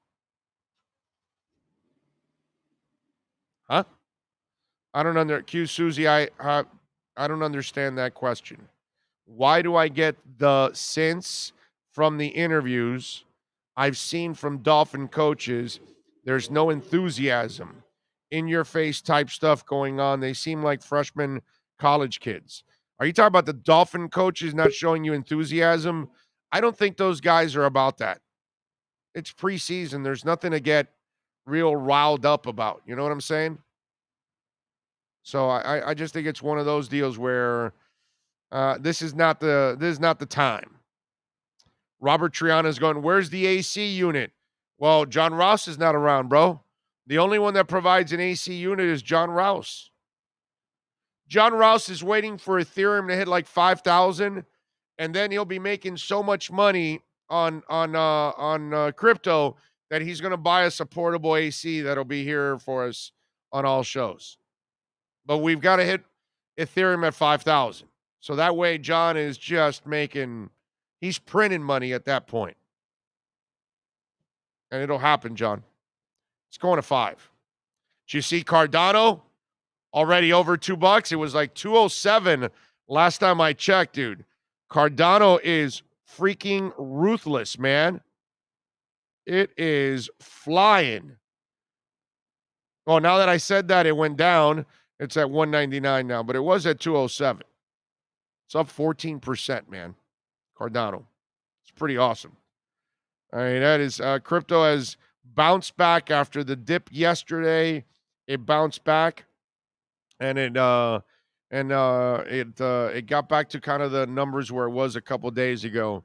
So, but it was a quick bounce back, man. I was impressed. Finding a QB ain't easy. There's only one elite at any one season. You need a top 10 QB to contend. Yes, as long as you can contend without a top 10 if you have an incredibly dominant team. Because we watched that with Denver in 16, with the Bucks in 03, the Ravens in 01. When you've got those kind of teams, you got an opportunity to win even with a game manager. But more often than not, you are correct.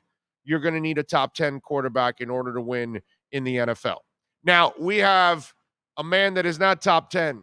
He is the best, and he is Ira Winderman. And we are going to talk a little Heat basketball and NBA when we come back. We are out here at Craig Zinn's Acura of Pembroke Pines. So we are going to have, when we come back, our Acura of Pembroke Pines Miami Heat and NBA report with the one and only Ira Winderman from the South Florida Sun Sentinel. That is next.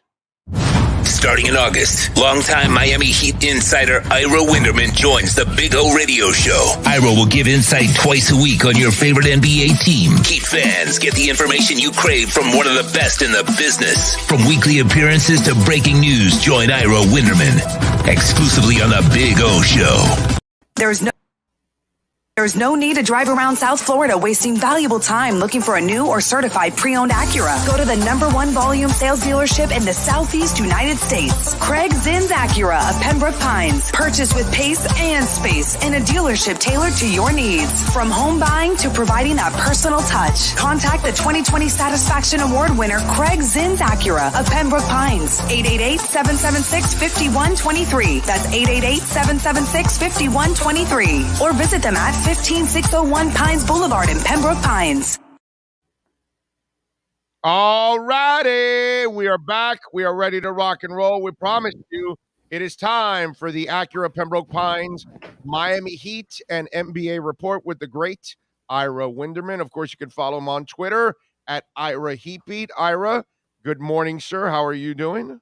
I'm doing good. Back from my brief stay at the Las Vegas Summer League there. Picked up a lot of information, got a real feel for where this team is headed. And it really was a worthwhile summer experience for me and for the Heat when you count Omar Yurtseven, when you count what Max Strus has done. And honestly, and I don't mean this in the worst of ways, but at least you found out what KZ Okpala is and isn't. And that's important also. Yeah, no, and hey, how about a little Dejan Giroux? Does anyone want to go Watson in the hard court? Come on, man. I mean, what he has done and what Marcus Garrett have done, it's like almost like you have two of the same player. But you know what? Oh, when you're developing two-way guys, if you take two shots with similar styles and you get one of them, you wind up ahead of the game. They remind me of Patrick Beverley, of Briante Weber to a degree also, disruptors. And there's nothing wrong with having a disruptor out there. Yeah. No, I mean, the other day, Dejan had a really nice game, man, overall. So, you know me, I geek out with Summer League. I watch it because the Heat have forced us to actually watch it because, years ago, we would laugh at Hansi Ganad. Right. And, Summer League meant nothing to us overall. The Heat have made Summer League actually matter because they're finding diamonds in the rough. And I think also the way the NBA has turned out now that we have guys that are leaving early all the time, I think it's become that much harder to actually scout. So that means guys are slipping through the cracks more than ever now. It's interesting. If you were to ask me this, would you rather have draft picks and not have the Heat scouting department or have the Heat scouting department and not have draft choices? Oh, it's a lot closer than you think because what these guys have found in undrafted players versus what people get in the 30s and the 40s and the 50s in the second round, you can make an argument. I'd rather have Adam Simon and Chet Kammerer, and Eric Amsler, Keith Askins, and the Heat scouting staff because they find guys. And people were buzzing about it again, in Las Vegas, talking about Marcus Garrett and a guy who slipped through the holes, and Naismith Defensive Player of the Year one year, a runner-up the other year. You have a guy, like you talk about, with Dickey and what he's done, what took Houston to the NCAA or at least helped them get to the Final Four this year also, Giroux. So I think if you give the Heat enough time to prepare for a draft, you can have the first 60 picks. They'll get numbers 60 through 61 through 65 and put together a Summer League team right now undefeated going into a 5 o'clock game tonight against the Utah Jazz. Yep, can't wait to see that game at 5 o'clock. Does Omer look like a guy that actually is going to earn some playing time to you? That's interesting, the way you put that, whether you ask if he's going to earn playing time versus get playing time. Yeah. Because, you know how this league and every league is, it's a hierarchy. So when you come in from the offseason and you have Bam Adebayo and Dwayne Dedmon at center, and you have P.J. Tucker and Markieff Morris at power forward, those guys will naturally get the minutes. You brought them in. They were free agent signings, one guy with a huge contract and Bam Adebayo. Could Omar Yurtseven play his way into it? That's possible. You know what's going to happen? Oh, this is what's going to happen. He's the fifth big man right now. Guys get injured. Guys miss time. Guys get in foul trouble. So it's going to be one of those seize the opportunity type of moments. And then when he seizes the opportunity and he puts together double type minutes, then Eric Spoelstra is going to have to think about something. And the one place I would go is this, and you and I have spoken about this in various forums. Eric Spoelstra has been very reluctant to play two bigs together. The only time he's shown really any sort of confidence was when he played Kelly Olynyk and Bam Adebayo together, and that worked to a degree. Otherwise, the Heat have gone small at the four. I want to see if that's possible. If Omer Yurtseven makes enough three-pointers in Summer League for defenses to say, hey, I've got to go out to the arc with that guy like we did with Kelly Olynyk, that might work. I'm really curious to see a big approach alongside Bam Adebayo, because for all he has done at center, maybe there's a little even more to get out of him if you cast him more offensively as a power forward. Right, and here's the thing. I think he hasn't gone with the two big men because he really hasn't had two big men that can switch on the scoring side on the outside. Since you can't trust Bam, outside 18, 21 feet outside, Sure. 22. If you had an Olynyk and a Yurtseven playing together, I think he would take that chance. But it was always a Whiteside and Bam. It's Bam and Deadman, Olynyk, or Deadman. So there's always that other big man that really isn't a shooter. If both bigs could shoot, I think he would change that thinking, and I think we would see more of those guys, that combo out there. You know what I'm saying? Again, it'll happen organically during the season through injuries and other stuff. But you know what, there's a 4 or 5 game preseason schedule. You can also experiment with that. You can also try that during practice, play the two of them together, play Dwayne Dedmon as the B team's center and one of your other power forwards there, see if it works. So there are possibilities. Look, he has been very intriguing. He got off to a rough start the other day in their Summer League game Wednesday against Memphis. He was playing against Xavier Tillman, an NBA-tested starting-level player who was a rookie last year. And honestly, he struggled in the first half. But you know what I like about that, I like to see a player go through adversity and struggle and come back on the other side. And at the end of that game, he got his points, he got his rebound, he got his defensive play, he got his alley-oop dunk, he stayed with it. A player who stays with it is a player to me who shows growth potential. And I think that's what they have in Omer Yurtseven right now. All right, Ira, I'm going to go into the blasphemous area of our interview here. I think I know where you're headed, my friend. UD, yes. So he signs his deal, and it's a two-part question that I want to ask you. At this point, have you jumped the shark? Because we just talked about 2 young kids in the summer league, and are you better off trying to find a young kid that you can develop and can hang out with the other 14 guys and practice every day and get better, and maybe once in a while you set them down to the G League if you have to, and alternate with another young guy so you can kind of play with those kind of contracts and use that spot for a developmental purposes? And then the second part, I talked about this yesterday. Mm-hmm. I get when you bring back UD and you got a collection of journeymen and 10 and 31 and 31 and 10, or you got a collection of a whole bunch of young guys and you need that leadership and experience. The team that's coming this year, they're experienced, man. They don't need any tips. They don't need any leadership. I think UD's role is even a lot less useful with this kind of veteran-laden team, and that spot might be better for the future. And as much as I love UD, man, and I've watched them and covered them, I used to go into the locker rooms at Miami High because I was tight with Frank Martin at halftime. And I'd see him have his conversations with UD and the rest of the Stingerees back in those days. So I've covered UD from those days. And I know this is blasphemous to say we all love UD. I'm just wondering, did we jump the shark already at this point? Is there a better use for that position since we talked about development earlier? Well, a couple of things. Instead of jumping the shark, we might have jumped the gun. UD has not signed yet. He's agreed. I think he wants his moment, his formal announcement. We'll get a release from the Heat, a statement from Pat Riley. He'll have his moment. Maybe he wants to do it in one of his Subway restaurants or one of his other outlets. God bless him. Always trying to make another buck. Orlando, I would put it this way.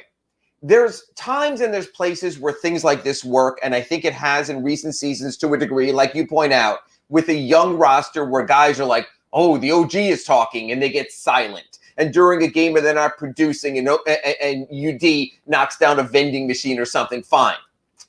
The way I look at it this season is a little different, but a little differently than the reasoning you cite. The way I look at it is this way. The Heat are trying to avoid the luxury tax. Bobby Marks of ESPN pointed out yesterday, if you don't pay the luxury tax, you collect from all the other teams that did. That payment this year, at the moment, is setting up at $13 million for non-taxpayers. Say what you want. $13 million is $13 million. So you have that. So let's start with the premise the Miami Heat largely will carry 14 players this season. So then you go through this math. UD doesn't play. He played 1 game, 2 minutes, 40 seconds last year. That takes us down to 13. Victor Oladipo is not going to play at least the first half of the season, if at all, after his May quadriceps surgery. That takes you down to 12. We mentioned in the previous conversation here in the Acura Pembroke Pines report that KZ Okpala has been so shaky in Summer League, I don't think you can count on him at all. That takes you down to 11 players. Of those 11 players, 2 of the guys are guys coming off of 2-way contracts. God bless Max Strus and Gabe Vincent for what they've been able to show. They're still neophytes. The guy, that takes you to 9. The guy we just spoke about, Omar Yurtseven, again, has never played an NBA game. You're not counting on him as a rotation player. So Big O, all of a sudden, we're down to an 8-man Miami Heat core. And you're talking about guys 35 like PJ Tucker and Kyle Lowry and 31 like Jimmy Butler and the same age range as Dwayne Dedman. That's where, to me, the UD thing comes into play. If you told me, Ira, I have 14 serviceable NBA players, they're all rotation worthy, it doesn't matter. Come on, Ira. Number 14, number 15, it just doesn't matter. If you're relying on your 14th man, you're in trouble. But what I'm saying is, that roster spot could be someone you're relying on this year. In other words, Kyle Lowry goes out, let's say. He's going to miss some time. He's 35 years old. We're back to playing an 82-game regular season, hopefully. Well, that being the case, I'd rather have a backup point guard. I'd rather have a Jeff Teague type, maybe bring back an Avery Bradley if he could stay healthy. Have another guy that when my starting point guard can't play, I have an option. To me, that's where the UD contract factors in now.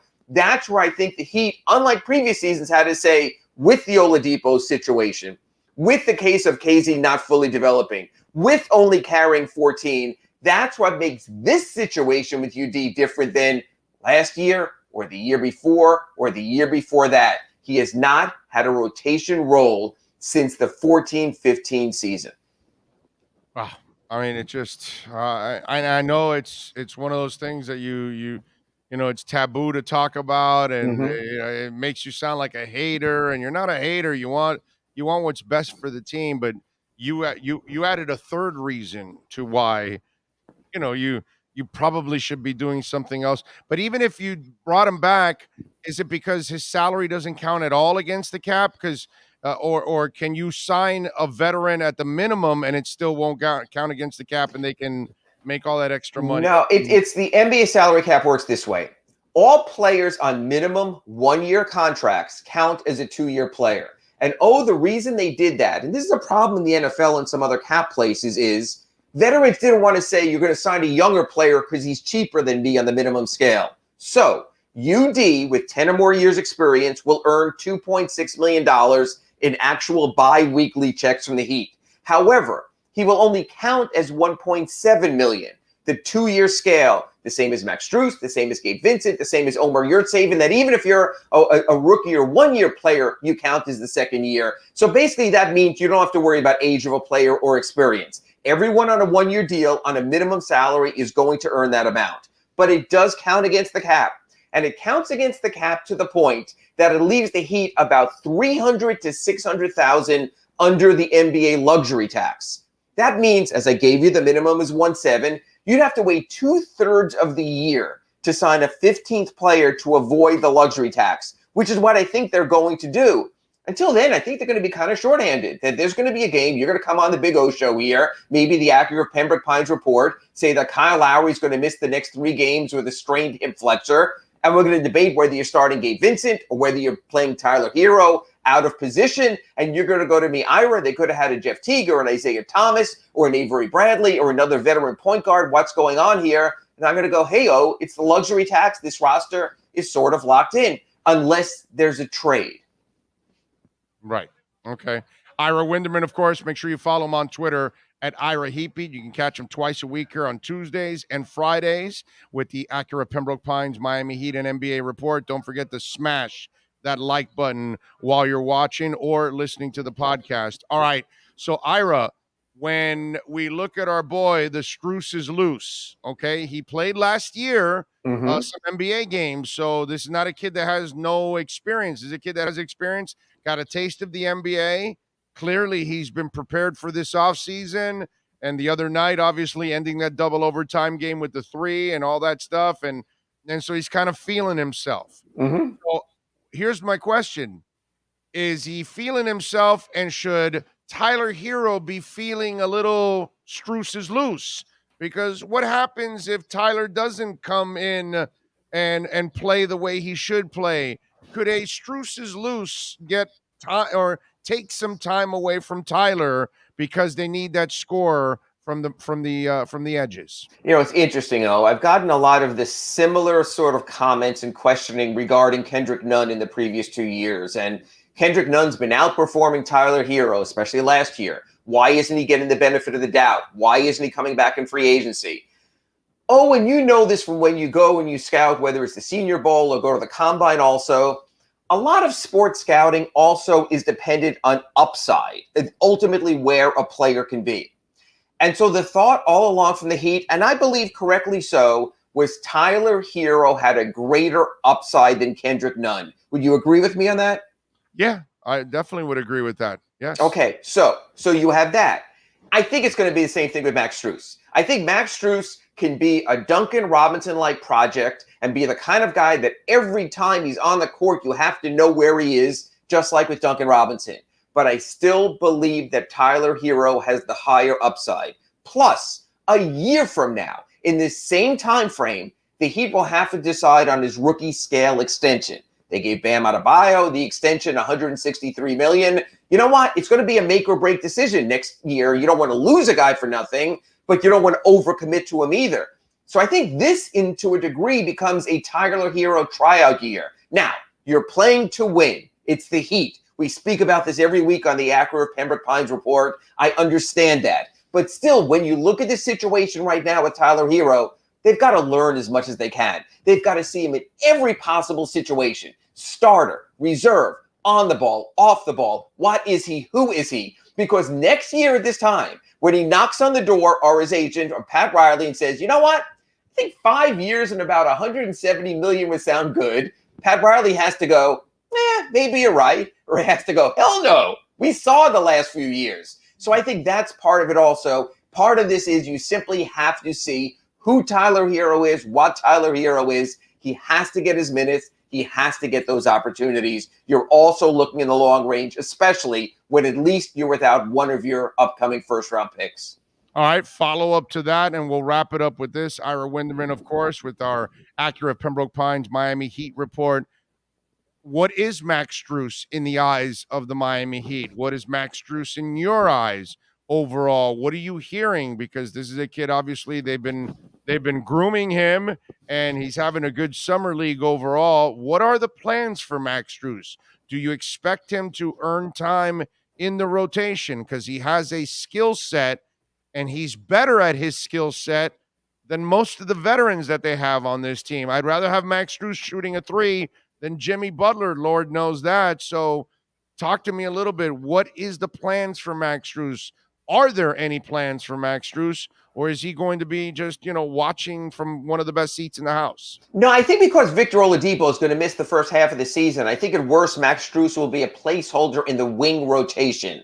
That when you look at Jimmy Butler and Duncan Robinson and Tyler Hero, those will be your mix and match wings at the start of the season. None really a point guard. None are a point guard like Kyle Lowry. So I think there is room for a fourth player in that mix. Optimally, that becomes Victor Oladipo. He becomes back to the player that he was with the Pacers, and you're glad that you took the 1 year and you pay him off down the road. So there will be an opportunity at the start of the season, especially with Eric Spoelstra, loves his small lineups anyway. I think Max gets a chance. I think this is the case. I spoke to Max at the end of the season. I asked him if he was going to play Summer League, and he said he wasn't sure. Remember, he's had 2 years in the league. He also had some time in the Chicago Bulls 2 years ago.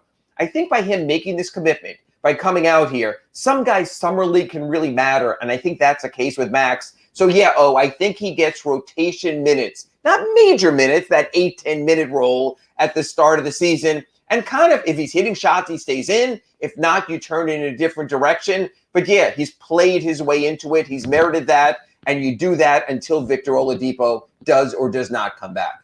All right. Hey, by the way, before I let you go, Dennis Schroeder, did he just take a stupid pill this year or something? You know, after the Lakers offer you 4 years, $84 million, you turn it down and you end up with a 1-year deal with the Celtics. I mean, this guy has got to he's got to feel like a complete idiot right now.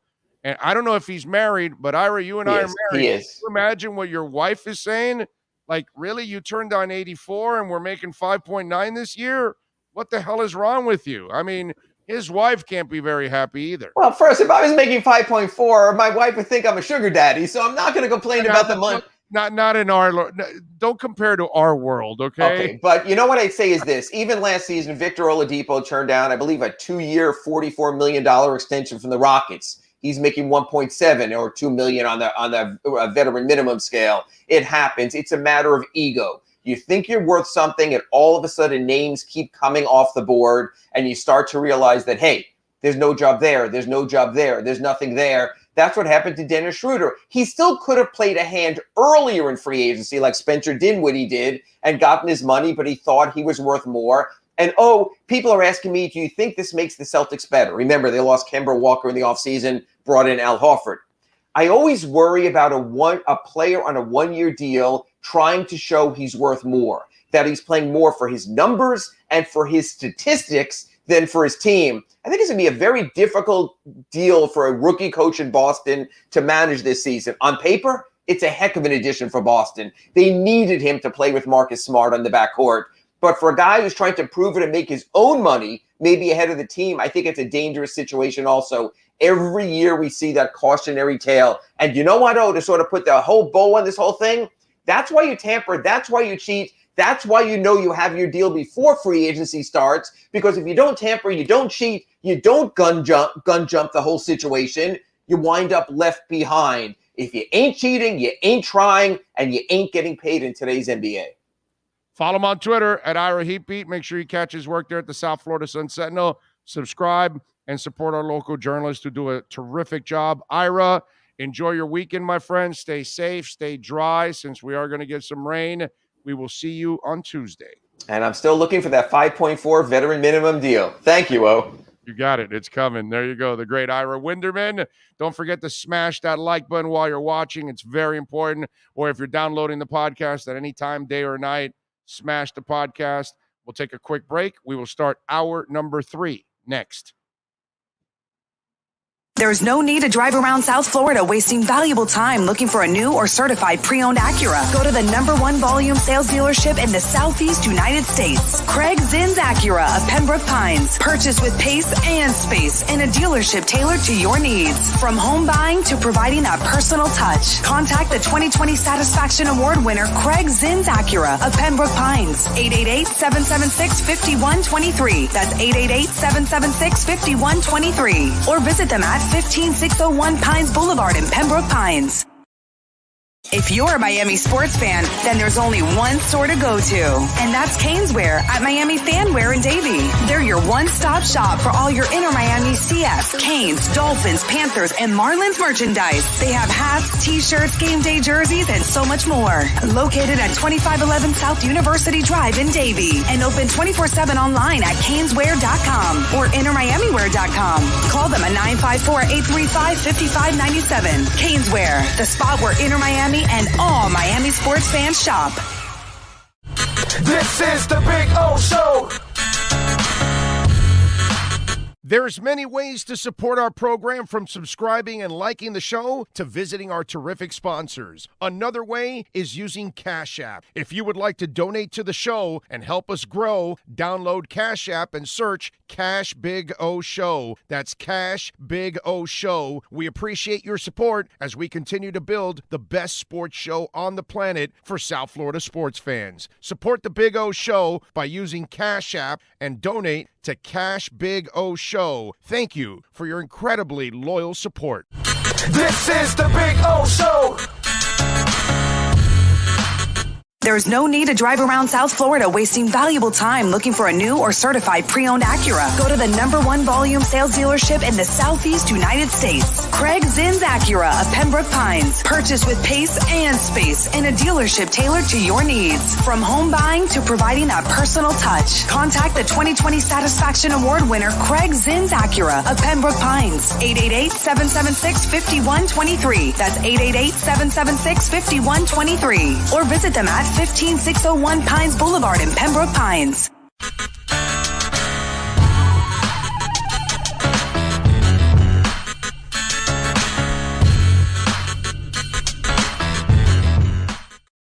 We are back, baby, at Craig Zinn's Acura of Pembroke Pines. We thank Ira Winderman for joining us for the Acura Pembroke Pines Miami Heat Report. Raul Rodriguez just stopped by now to say hi. We appreciate those of you out there that come by and say hi out here at Craig Zinn. So if you happen to be close in the area, you're working, you live by 15601 Pines Boulevard, come on out here, man, and join us.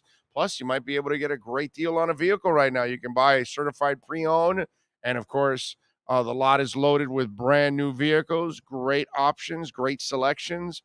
So come on down, and if you do need a car, make sure you tell them that we sent you. It is very important that you do that. Just like we tell you, it's very important to smash that like button. Very important. So please smash that like button. We appreciate all of you out there keeping it locked here and supporting us. Remember, you can reach out on YouTube. You got a question, a comment, send it in on the YouTube chat board. Email whenever you're listening to the podcast or here on the YouTube chat board. We've got our email up at bigradioshow@yahoo.com.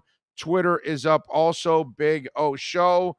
And, of course, you can contribute to the program, and it's by Cash App or Venmo, Cash Big O Show. That's Cash Big O Show. And I do want to say, I know we got a donation in, and I forgot to mention it, and I appreciate it. But I will find it now in a minute.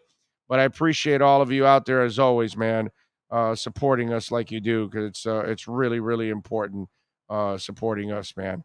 Richard Rodriguez, actually, the gentleman that was just here, made a donation. So thank you, Richard, for coming by, saying hi, and also thank you for donating on Cash App, Cash Big O Show. That's Cash Big O Show. Appreciate all of you out there, however it is you support us, man. It's extremely important. Big O, what do you think about Zach Thomas's real chances of getting into the Hall of Fame? I think they're slim, man. I hate it. I think he deserves to be in already. Don't get me wrong here, okay? But I think it's slim. Now, I think he's got a shot this coming year, because he got a lot of votes this past time around. Hopefully, he'll go over the top on the next go around. Let's cross our fingers. Listen, man, we talked about this a couple of days ago. We've talked about this several times. I'm still pissed at the Marks brothers. Clayton and Duper need to get in, and they're not in. And so that pisses me off. So I'm pissed already about the Marks brothers, and they have the stats. Zach has the stats. Zach was a Hall of Fame-like player, man. He was great. He was great at everything. Not just a player, a human being, a leader, everything. The guy was just 100% Hall of Fame. And I hope he gets what he deserves. I really do. I'm afraid that he might be on the outside looking in, or maybe it takes him a few more years and some kind of veterans committee or some crap like that. But man, I'm really nervous for him. What can I say? Zach Thomas had better stats than Brian Urlacher. I know, dude. We all use that same argument. We all use that same discussion. It's a broken record about Zach Thomas and Brian Urlacher. We all know it. But apparently the Hall of Fame voters don't know it. So what can I tell you? They're reminded of it every year, and they do nothing about it. 40 is the new 30. Happy birthday. Okay? Whoever is birthday, happy birthday. I don't know what that means, but happy birthday to everybody out there who's celebrating one today. Busy as heck today, but drop by to smash the button. It's my sworn duty. Best Dolphins source anywhere. Thank you, David. That's very nice of you, man. Very kind of you. How is the NBA not bankrupt from these insane player contracts? Is the money pouring in from China or what? Damn, every scrub is making lottery type salary. Chuck, it's not from China. China brings in some money. It's all the TV deals, my man. I think you need to keep up with that. They're like $1 billion contracts. There's billions of dollars being paid for the NBA rights. TNT, ESPN, ABC, all those companies that are airing NBA games, they're literally paying billions of dollars for those rights. That's where it's coming from. It's not China paying their salaries. China helps a little bit. The internet helps a little bit. Audio helps a little bit. Advertising helps a little bit. But it's really, ticket sales helps a little bit. Suite sales helps a little bit. But it's really the TV contracts. That's what puts them over the top, just like the NFL. Sure, ticket sales helps. Of course, it helps to sell your suites. It helps to sell parking. It helps to sell beer. It helps to sell your online content. Of course. But what carries you? TV contracts. Yeah. Not only China, but TV contracts internationally and nationally. First of all, nationally are the ones that are producing sick amount of money. But then there's also international contracts. And now we have streaming. So Amazon, like they have baseball games, so they're paying MLB. They have, different sports on different platforms. So now you have platforms that are paying for games. The NFL they made it from Twitter, they made it from Amazon. Different types of platforms are involved with NFL games. So it really comes mostly from TV. That's where the big money comes from. Then everything else is another type of resource. So I'm not sure where you were going with that, but it's not China carrying them. That's just a small part of it. Let's see what else do we have here on the chat board that I can address. I don't know. I don't think I see anything that's another question. If he does get in, does Jason Taylor show up? I don't think so. Not this one. Not this time around. No. I think that relationship went awry a little bit because of the divorce with him and Katrina. Yeah. I think that kind of went by the wayside. Family, man. Got to stick to your family. Did you see the Dolphins offense being more of a run team or a throwing team, or like defense depends on it week to week? Daniel, I think you're going to have a balanced offense. I think this is going to be a good offense. I really do. Look, when I look at this Dolphin offense, all right, first of all, let's break down the weapons. You got Devontae Parker. You got Will Fuller. You got Albert Wilson. You got Jalen Waddle. You got Mac Hollins. You got Jakeem Grant. You got a bunch of weapons already at wide receiver. So whoever is healthy or whoever is not, you still will have, enough guys, I think. Tight end, Mike Gesicki. I think Adam Shaheen has turned into a really nice number 2 guy. I wish he would get the vaccine so they have less risk out there. But even Durham Smythe did a nice job. And then hopefully Hunter Long can develop as the year goes on. So you got your tight ends. Myles Gaskin is a really nice running back. With Malcolm Brown, with Ahmed, all of a sudden I think you got a decent running back core. It's really up to the offensive line to give Tua the kind of time that he needs in order to find all those weapons, in order to have a productive running game. But if the offensive line can't come together and they struggle big time, that's going to have the trickle-down effect on this offense. But when it comes to the weapons, the quarterback, I believe in the quarterback. I get it. We have the people out there. I'm not going to call them haters. I'm just going to call them doubters. And there's a lot of doubters out there that whatever. There was a guy that was, writing about it yesterday in Chicago that he wasn't impressed with Tua's arm strength. And these guys that are in love with that they're arm queens. They gotta stop with that. Look, Tua's arm is not Cam Newton. I get that. I get that he doesn't throw at 100 miles an hour, but there's plenty of quarterbacks. Bernie Kosar didn't have a gun, and he was accurate. Drew Brees doesn't have a gun, and he was accurate. Joe Montana didn't have a gun, and he's accurate. Chad Pennington, before all the injuries, was deadly accurate. And still after the injuries, Miami, the guy Miami got that was all beat up was still accurate that 1 year. It's about ball placement. It's about anticipation. If you have those skills, that you have the accuracy and ball placement, that you know where to put the ball where the offensive player can get it and the defensive player can't, which Tua excels at that. He is going to be one of the most accurate quarterbacks in the NFL. He is going to be one of the best ball placement guys in the NFL. He's going to be one of the best anticipatory throwers in the NFL. That's the kind of confidence I have in the kid. But you don't have to have a cannon like Marino in order to succeed, or Elway. Is it great to have it? Sure. But if you don't have a sense of reading defenses or anticipatory skills or responsibility, you end up like Jameis Winston. You end up like Jeff George. You end up like lots of guys that I've watched over the years. Cam Newton. Cam Newton has a gun, but he doesn't know where the hell it's going. I can find plenty of guys over the years. Ryan Leaf was a mental midget. It wasn't that he lacked accuracy or talent.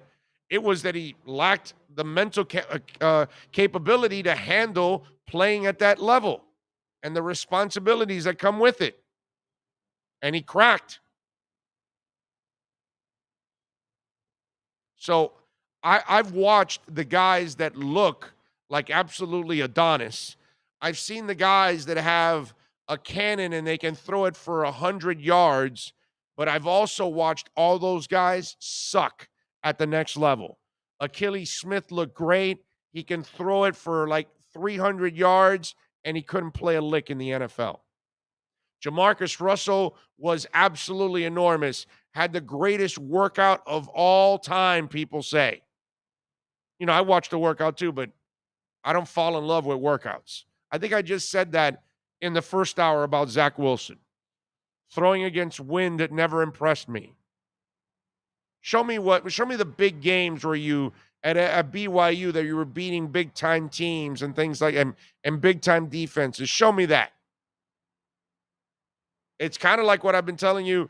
While the kid is accurate and played well, Justin Herbert last year, nobody ever talks about, okay, show me the quality win. And there were none on the schedule. All their wins were against the scrubs. They couldn't beat a good team. You know what I mean? And again, I'm not giving up on Justin Herbert. I'm just saying there were no impressive wins. There were just impressive stats. So there's a combination there that I need to see happen. Tua actually had two wins that were way more impressive than anything he did last year. But nobody talks about that. And that's because we have too many people that are still in love with being a size queen. And then there's too many people that are in love with arm strength. And neither one mean squat. Because we've watched short guys like Russell Wilson make it in the league. And short guys like Drew Brees that don't have great arms make it in the league. Bob Greasy didn't have a gun, and he has 2 titles. There you go. And the league is littered with guys like that had Len Dawson didn't have a gun, decent arm, champion. Jim Plunkett did not have an arm, decent arm, not a gun. At times it looked like a loaf of bread that was flying in the air, but he completed it. And he won championships, right? Won 2, right? Won the Heisman also. I'm pretty sure Plunkett won the Heisman. So you can win the Heisman, you can win the Super Bowl, you can be a winner, and you don't have to have a gun, but you have to know how to pass. You have to know where the receiver is going to be. So I love this offense for the Dolphins. In a long, roundabout way, the way I'm telling you, I love everything about what they're doing right now with this offense. Now, it does come down to the offensive line. You got a bunch of young guys. They need to turn the corner. They need to be serviceable this year. It's hard for a young offensive lineman to actually become, dominant, and to ask all of them to become dominant. That's going to be a challenge. But at least you would hope that they could win. They can be serviceable and win most of their battles. That would be nice. So let's see. Jim Plunkett is a two-time Super Bowl champion, a Super Bowl MVP, a comeback player of the year in the NFL, AFC Rookie of the Year, Heisman Trophy winner, Maxwell Award winner, Walter Camp Award winner, Sporting News Player of the Year, UPI Player of the Year, Consensus All-American, and he played for Stanford, and he has the longest touchdown pass for 99 yards, and he didn't have a gun. Is that Kenny King? Is that 99-yard pass to Kenny King? If I nailed that, okay?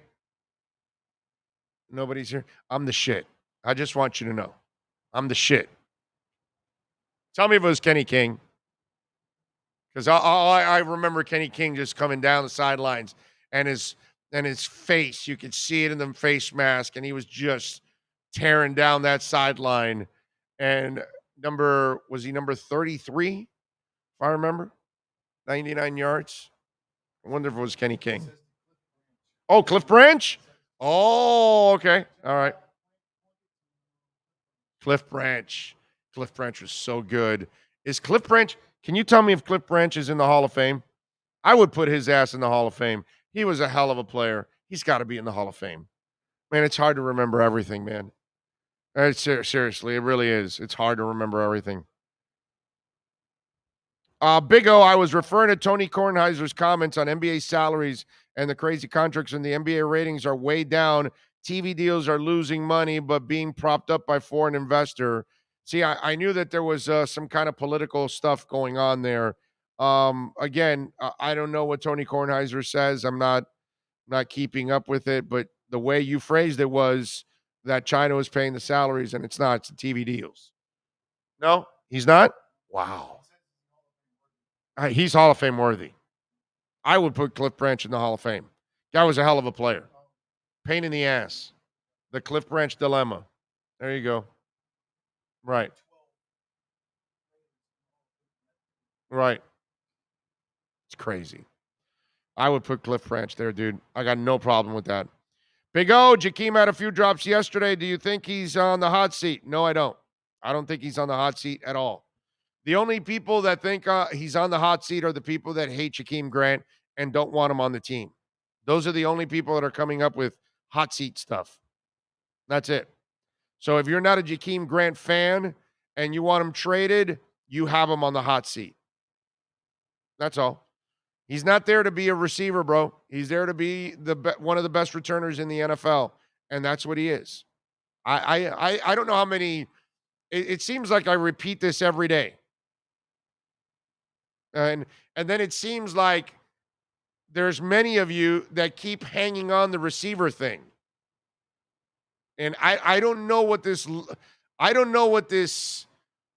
whole dilemma that you guys have going on, that you got to hang on to the whole receiver thing. And maybe he never turns into a great receiver.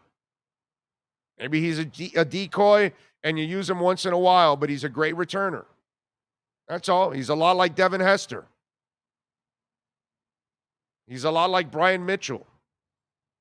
He's a lot like a lot of returners that sucked at their regular position, but they were exceptional as returners. You know? Well, you want Devin Hester as a receiver? No, but you want him as a returner. You want Jakeem Grant as a receiver? No, but you want him as a returner. I mean, I don't know how many times I'm going to explain this. You guys got to let it go already.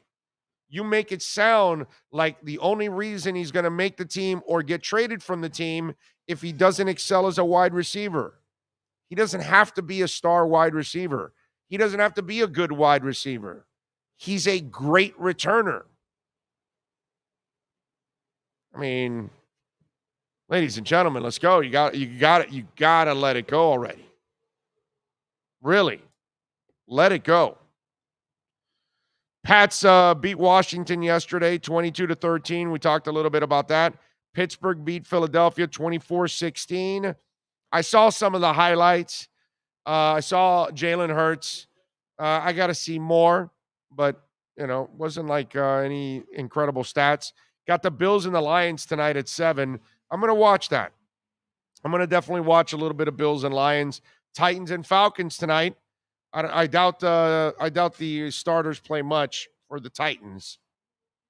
Doesn't make sense. And then the Cowboys and the Cardinals tonight at 10 o'clock.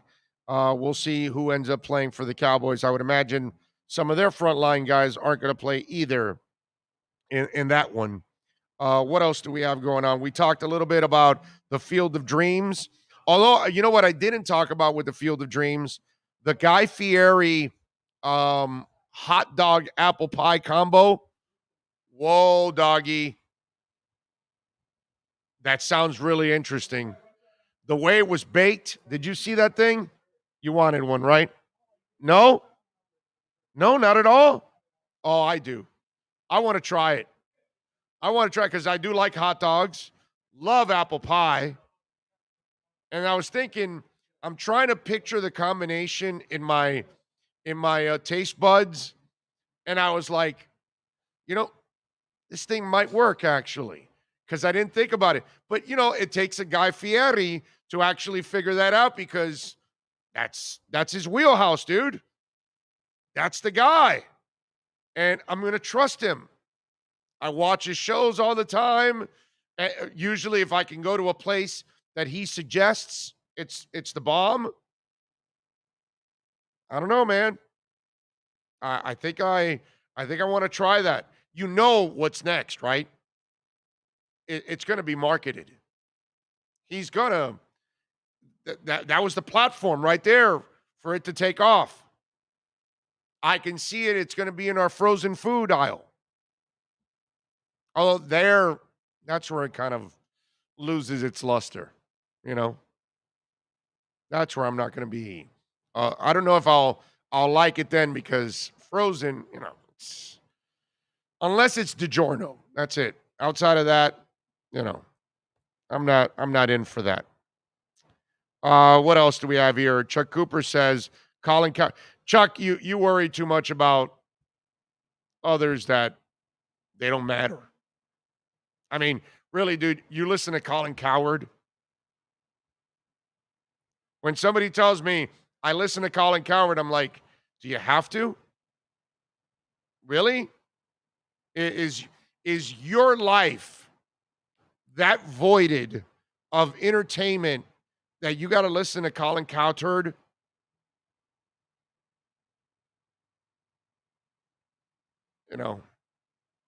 What substance ever comes from that guy? I gave up on that guy years ago. Never listen to him, never watch him, nothing. And I like Joy. She's cool. Whether she likes Tua or not, or believes in Tua or not, I don't care. That doesn't matter to me. But she looks like a good person. But Colin, as a sports host, lazy, never prepared.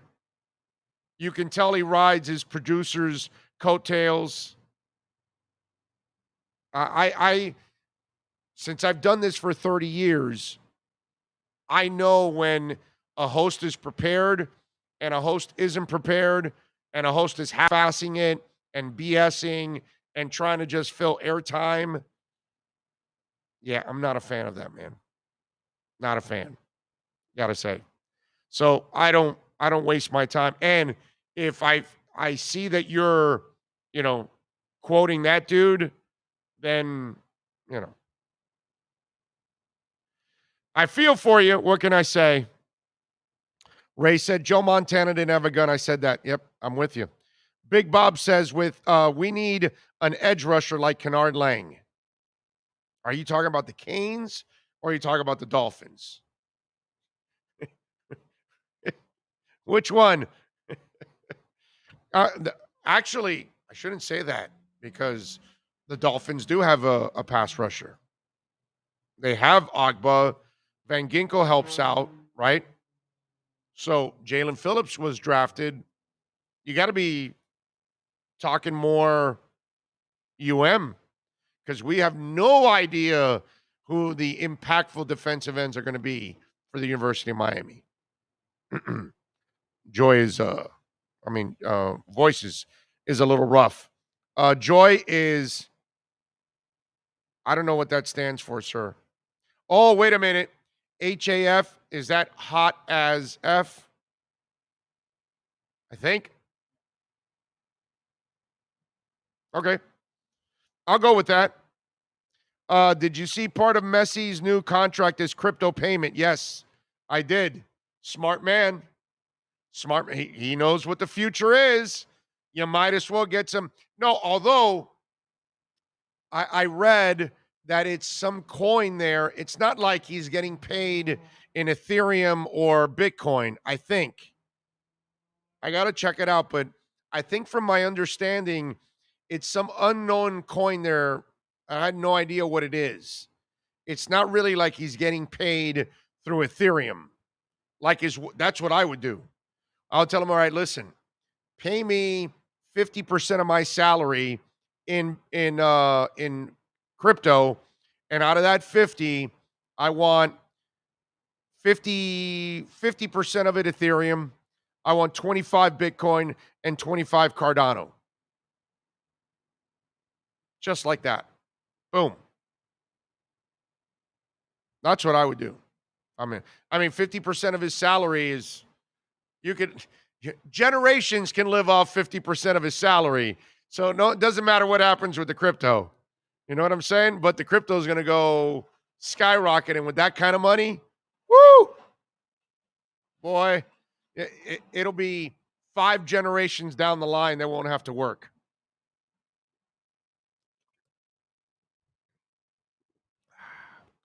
Shane Falco had a gun of an arm in the Replacements movie. He did. Shane Falco was good, bro. Shane Falco was the man. I always dig the cheerleader that was into him. She had a great smile, dude. That's one of the things, believe it or not, that's one of the things that stands out to me of that movie. Is she's a good-looking woman. She had a great smile too. And it's a fun movie. I love watching The Replacements. That's one of those movies that when you run into it, you just got to stop. You got to watch. You got no choice. All right, what else do I have here that I wanted to talk about? Myers Leonard. I forgot to ask Ira about this. Did you guys see Myers Leonard? So Myers Leonard now, and this is so like, it gets to a point, and I'm sorry that I'm cynical about this, but he teamed up with an anti-hate organization to fight anti-Semitism. Now, Myers Leonard is still unemployed. Now, I ask you guys this. We have a bunch of people on the chat board right now that are watching. Be honest now, okay? And even if you're Jewish, I get it. You should be so pissed at Myers Leonard for the rest of your life. You have every right. But I want you, famous word, very popular word we use on this show, I want you to compartmentalize now. Okay? I want you to separate your disdain, your pain, your anger, maybe even hate for Myers Leonard. Okay? For my Jewish community, I want you to do that. I want you to separate the two now. I want you to answer it honestly, like the rest of us are going to answer it. 2 things I'm going to ask you about Myers Leonard. He is a free agent. If he wasn't a free agent, and if things went, smooth, that he was able to overcome this quickly, Would he be teaming up with an anti-hate organization at this point when all the money's dried up in free agency and everybody has signed up? 2, is he doing this? And here's the cynical part in me. You know, the guy that comes out and hates gays, and the other guy that hates blacks, and the other guy that hates Jews, and the other guy that hates whatever, whatever you want to come up with, right? They always then go and start to join up with those groups that are representing whatever community that they spewed hate on. Most of the time, I think they're doing it just for the PR purposes of it. Oh, look at me, look at me. No, I'm remorseful. Look at me, look at me, look at me. I'm no longer hateful. Look at me, look at me, look at me. I now love my Jewish community. I now love my black community. I now love gays. I now love, you know what I'm saying? And how much of it do you guys find this stuff phony? And I know Myers Leonard was considered a good dude and all of that, but here's the thing that I always have a problem with, ladies and gentlemen. And I've talked about this in the past. If you don't have hate in your heart, it doesn't come out of your mouth. Okay? If you truly are not an anti-Semite, if you truly are not anti-gay or anti-blacks or Hispanics or whatever group that you hate, if you truly aren't, then you will treat human beings like human beings. And even if you're pissed off at a human being, you're going to call them a name, but you're not going to call them a name attached to their nationality, their sexuality, their color, or whatever. You never say that. But the person that adds you blank a-hole, you blank, the anger comes out because it's coming out because that's in you. It's not a slip. It's not by accident. You don't spew hate like that by accident. You spew hate like that because it comes from here. It comes from your heart. And just hanging out with an anti-whatever organization, that doesn't do anything for me. And I find it phony. And I look at you and you're out of work right now. Nobody wants you. And you should be stealing $5 to $10 million from somebody right now. So that way Chuck Cooper can say, hey man, they're even paying for that guy's salary. That kind of stuff. So, I see all of this and I don't buy any of it. Is that wrong of me? Are you guys the same? Because that's kind of the way I sense it. And maybe some of you don't agree with my theory on these kind of slip-ups by people. And then they come out and they say, oh, no, I saw the video. That's not, like we've seen these Kens and Karens go after black people. And then they, oh, no, I saw, that's really not me. No, yes, that is you. We saw it on video. Of course that's you. No, I really know. I love everybody. No, you don't, dude. No, you don't. And when I look at Myers Leonard, it just rubs me of phoniness. That's all. You're out of work, and now you continue to do as. And when I see it on TMZ, then it's like, okay, is that your agent sending that to TMZ to make sure that it gets publicized so other teams see it? You know what I'm saying? I'm just, you tell me on the chat board, you tell me on email if you listen to this podcast later and you agree, do you think I'm out of line? Big O Radio Show at yahoo.com. You want to send it in on the Twitter feed, Big O Show here on YouTube. You feel the same way? Because that's kind of the way I sense it. Did you go to high school with Charlie Huff? Yes, I did. Yes, I was at Hialeah High in the 50s. Yes, sir, I was. I'm that old. Yes.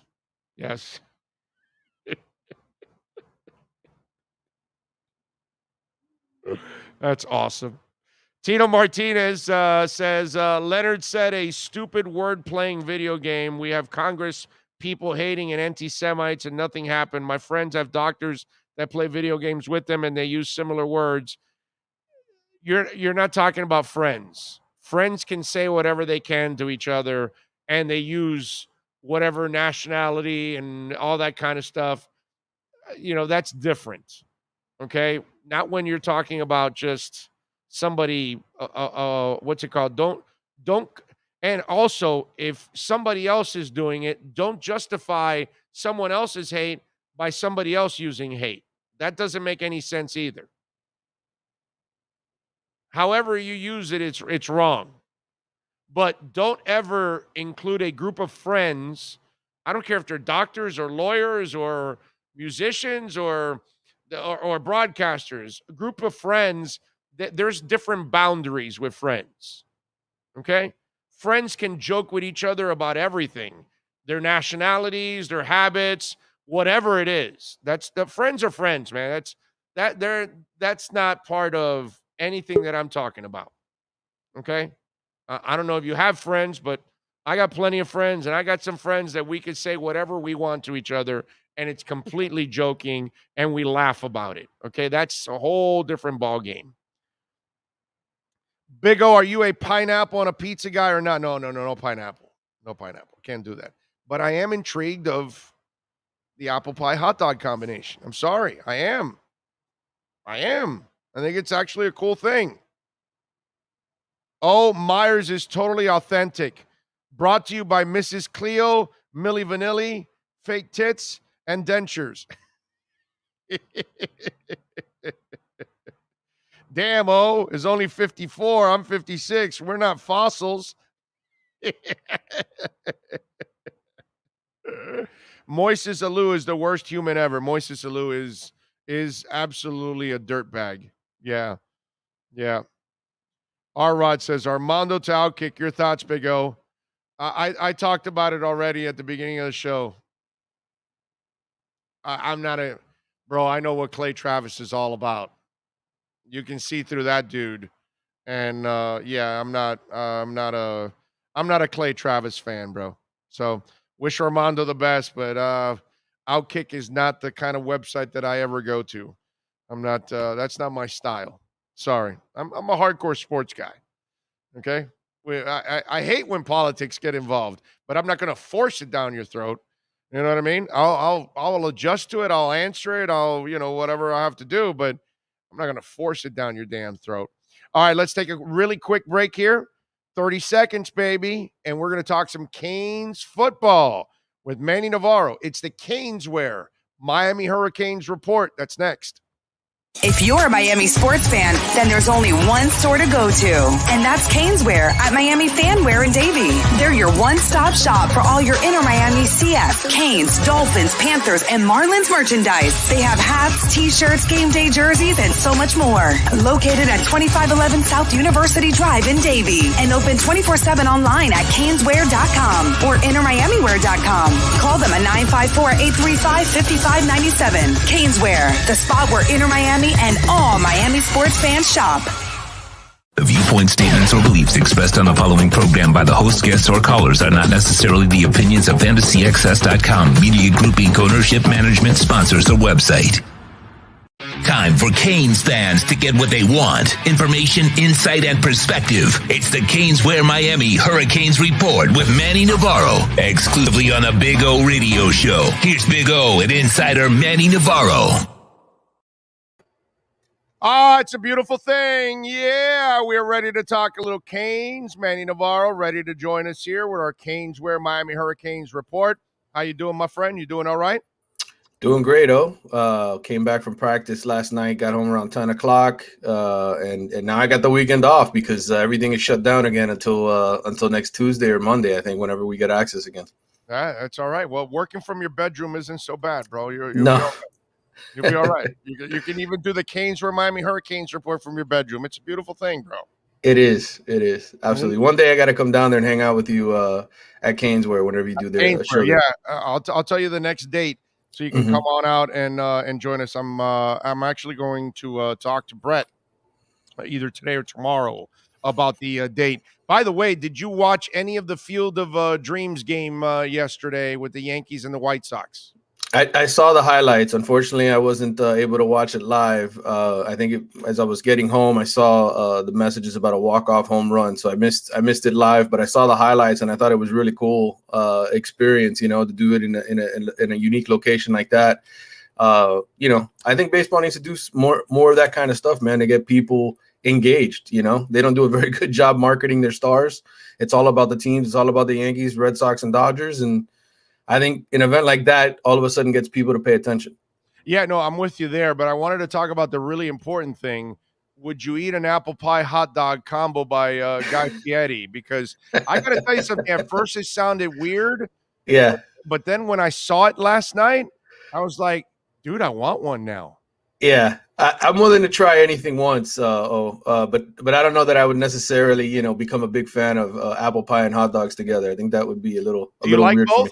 Do you like both? I do. I just don't know if I could have them together. So I know, me neither. But I'm thinking Guy Fieri. I mean, dude, he's the man, right? Right. I gotta trust him that combo works. You know what? Yeah. I like I said, I'd give it a shot. Maybe it surprised me. I just wouldn't go in with very high expectations. Dude, when I was a kid, you would have told me chicken and waffles. I would have like, what the hell are you talking about? Right. Now, I can eat chicken and waffles every damn day, bro. If you're gonna give it, especially if I can get it at Roscoe's. Hell, yeah.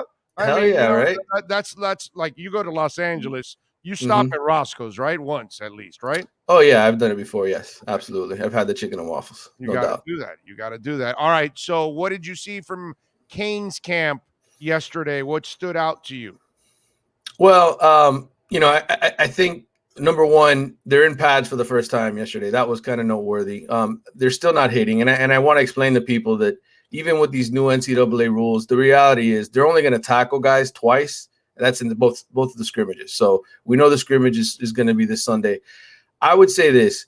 I think they're a deeper football team than they were a year ago at some positions. I think they're really deep at receiver now, right? And we were always worried about the receiver position. Right. I think they're deeper in the secondary. I think Tyreek Stevenson is going to be a beast in that defense. He's a real physical, strong NFL-type corner. But I still have concerns. I still think, up front, I like the D tackles. I think defensive end is a natural concern. We got to figure out who's going to get to the quarterback, and is Miami going to be able to put enough pressure on teams with the guys that they have there? There's talent. The question is, can they provide what Jalen Phillips did? And he's a first round pick. I don't know that anybody individually is going to get close to being what Jalen Phillips was last year. Well, you talked about Tyreek, but do the Canes have the kind of secondary that can be served? I mean, I don't think any secondary can be served up for seconds at a time if you can't get to the quarterback. So that's the other thing. What kind of a secondary is this? Because it hasn't been a great secondary the last couple of years. And if you don't get a pass rush, my Lord, that secondary better be at its best all day long.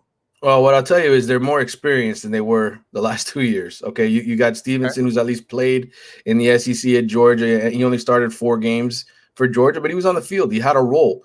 Corey Couch came on at the end of last year. I know the bowl game, he got a bunch of penalties, but I thought he was Miami's best corner last year.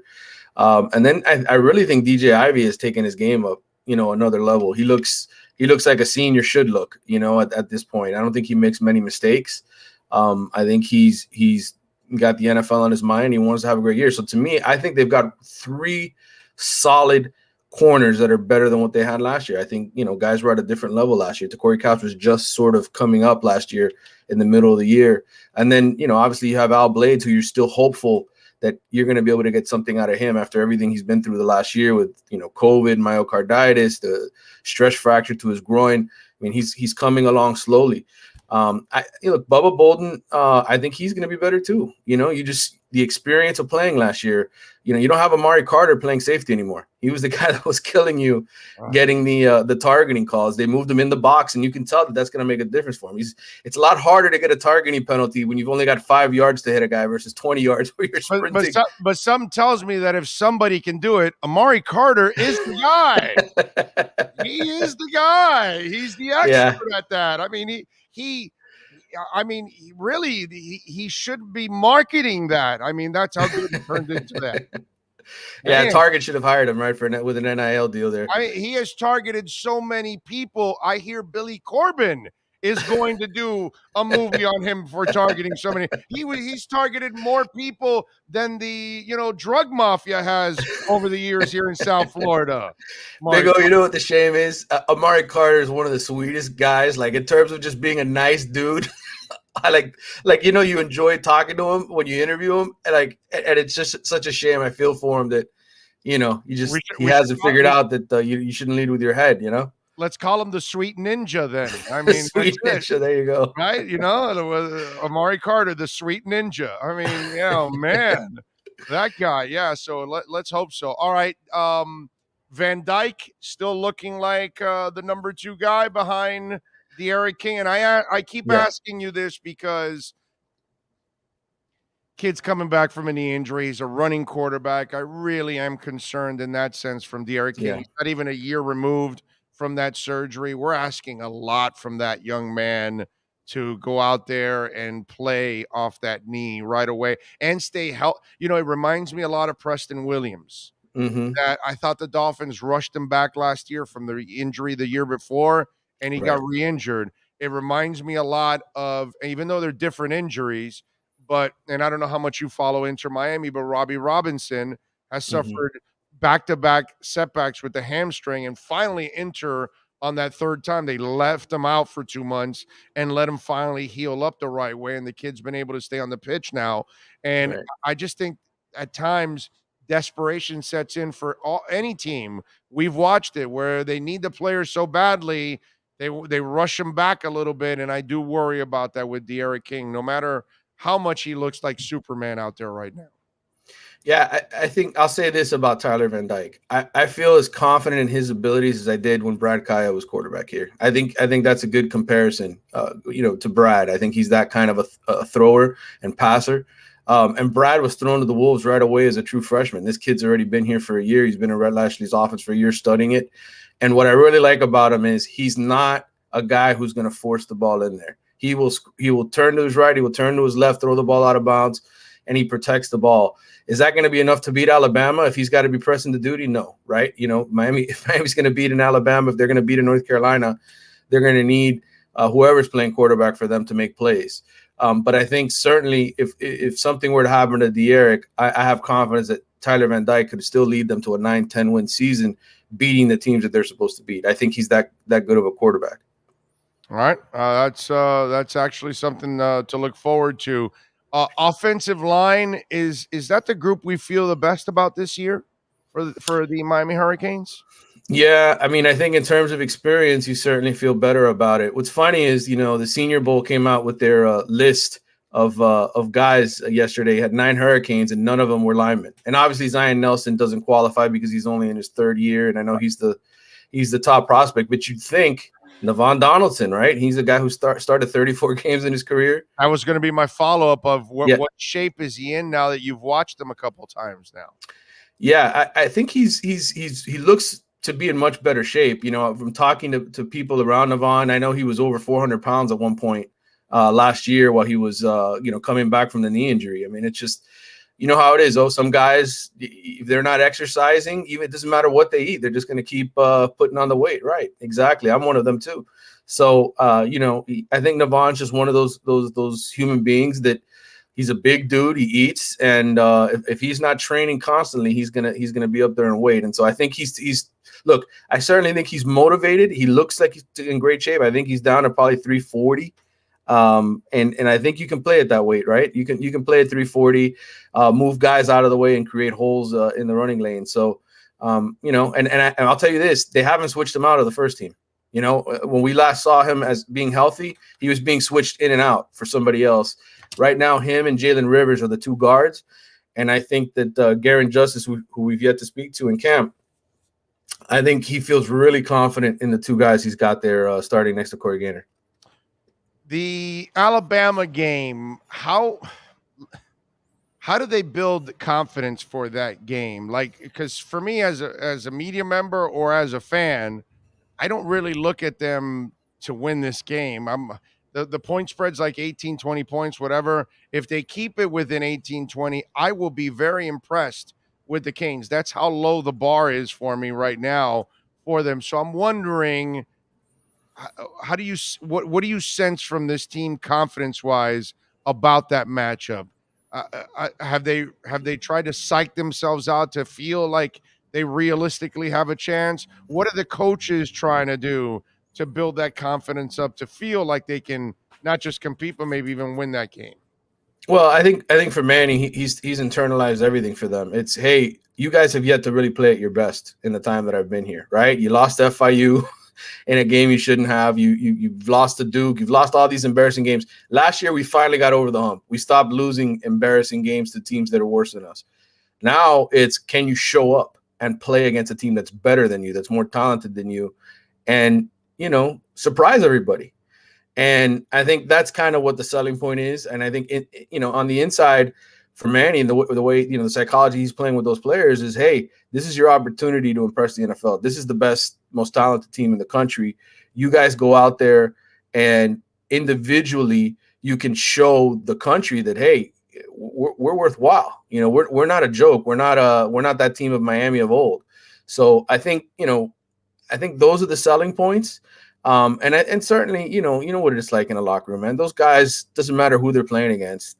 Those kids, they think they're going to win, especially the young kids. They're like, hey man, Alabama was recruiting me. I can go there and beat those guys, So I think from Manny's perspective, that's what he tries to sell. And I think come game day, I think they're going to show up. Oh, I think they are. I think the issue is just going to be, Alabama's still Alabama, and they've still got the big guys up front, and that's where you win. That's where you win in this game.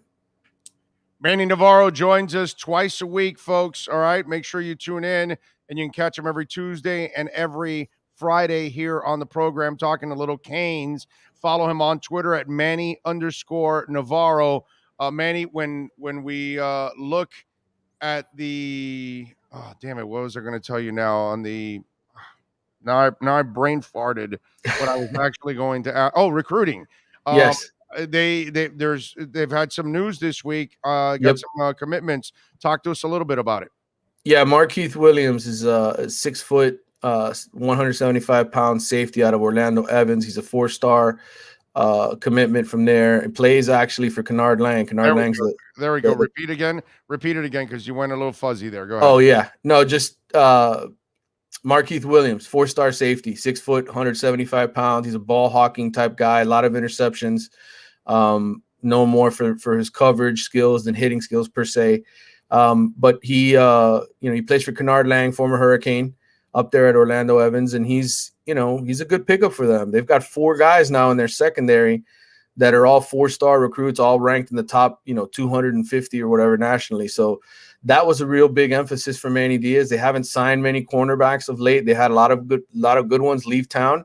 And so what they've decided is, screw it. We're going to go to Tennessee and Alabama and everywhere else, Mississippi, and we're going to get the DBs that we need, guys that are just as good, that go to SEC schools and become good players. And so, I think they've done a really good job, especially DeMarcus Van Dyke and Travaris Robinson.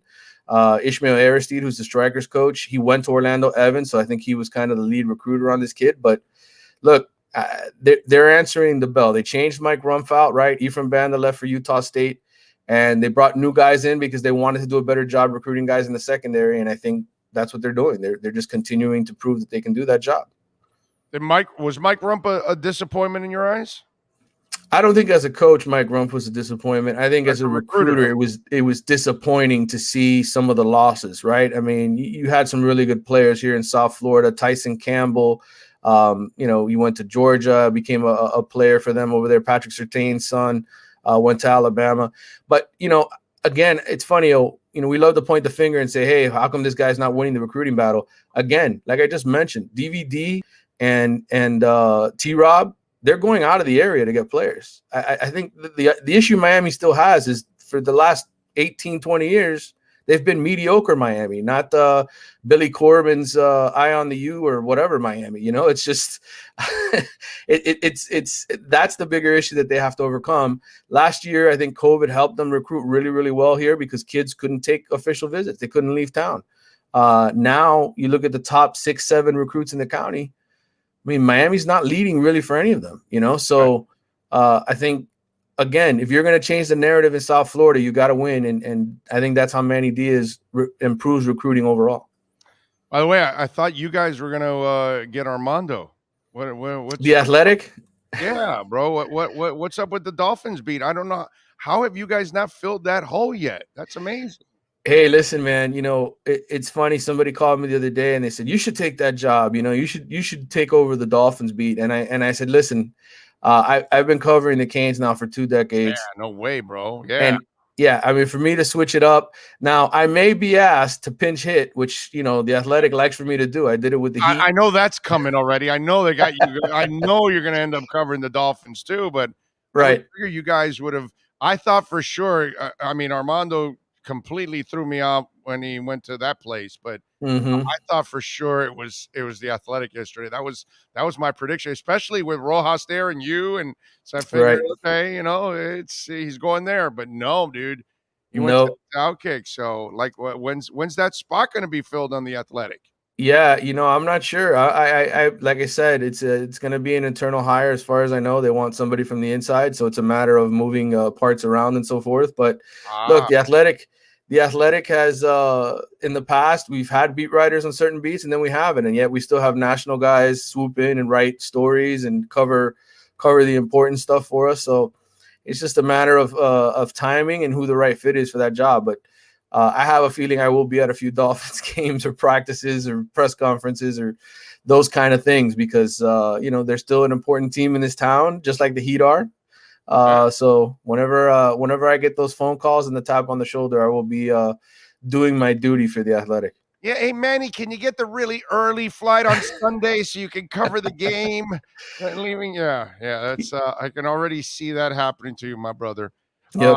Follow him on Twitter at Manny_Navarro. Catch him twice a week here with the Caneswear Miami Hurricanes report, and visit our friends at Caneswear at 2511 South University Drive in Davie. All orders over $99 at caneswear.com. You will get free shipping, but better yet, go down there to the store. It is an addicting place. You're going to love it because they've got everything with a Canes logo on it. It's absolutely awesome. Manny, you are the best, my brother. Have a dry weekend. Stay away from the rain. I hope to. You too, buddy. I'll talk to you on Tuesday. Be good. There you go. The great Manny Navarro, man. Good stuff there. We take a break. Back in 30 seconds right here. We'll continue the show.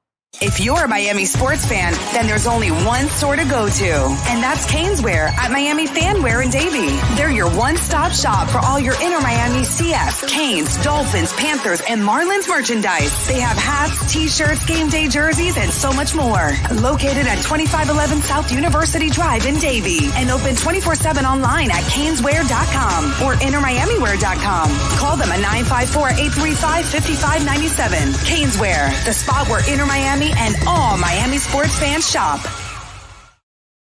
All right, we are back, baby, and we thank Manny Navarro. I can see MJ Augusto. I think he's new to this show here. He put "just stick to football."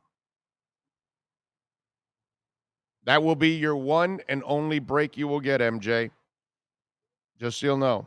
That's your one break you get. One. Because you're new, obviously. I can tell you're new. But just in case, those of you out there, you may want to fill them in on certain rules on this show. Let's see. What else do we have here? Truth is, always killing it. Manny, Ira, Omar, and others, the best. Thank you, Tito. Appreciate you, Tito. Very nice of you, man. Let me get into something that I did want to talk about because I found this story to be absolutely funny. And I always find this funny when certain people screw up and then the person doesn't want to take responsibility for their screw up. So Deshaun Watson was annoyed by the media because the media was actually going after him and taking pictures and all this stuff. So he made himself available to the media during training camp. Quarterback had some words as he walked by reporters on his way to the practice facility. He walked across the field towards the locker room, passing a fenced area designated for reporters.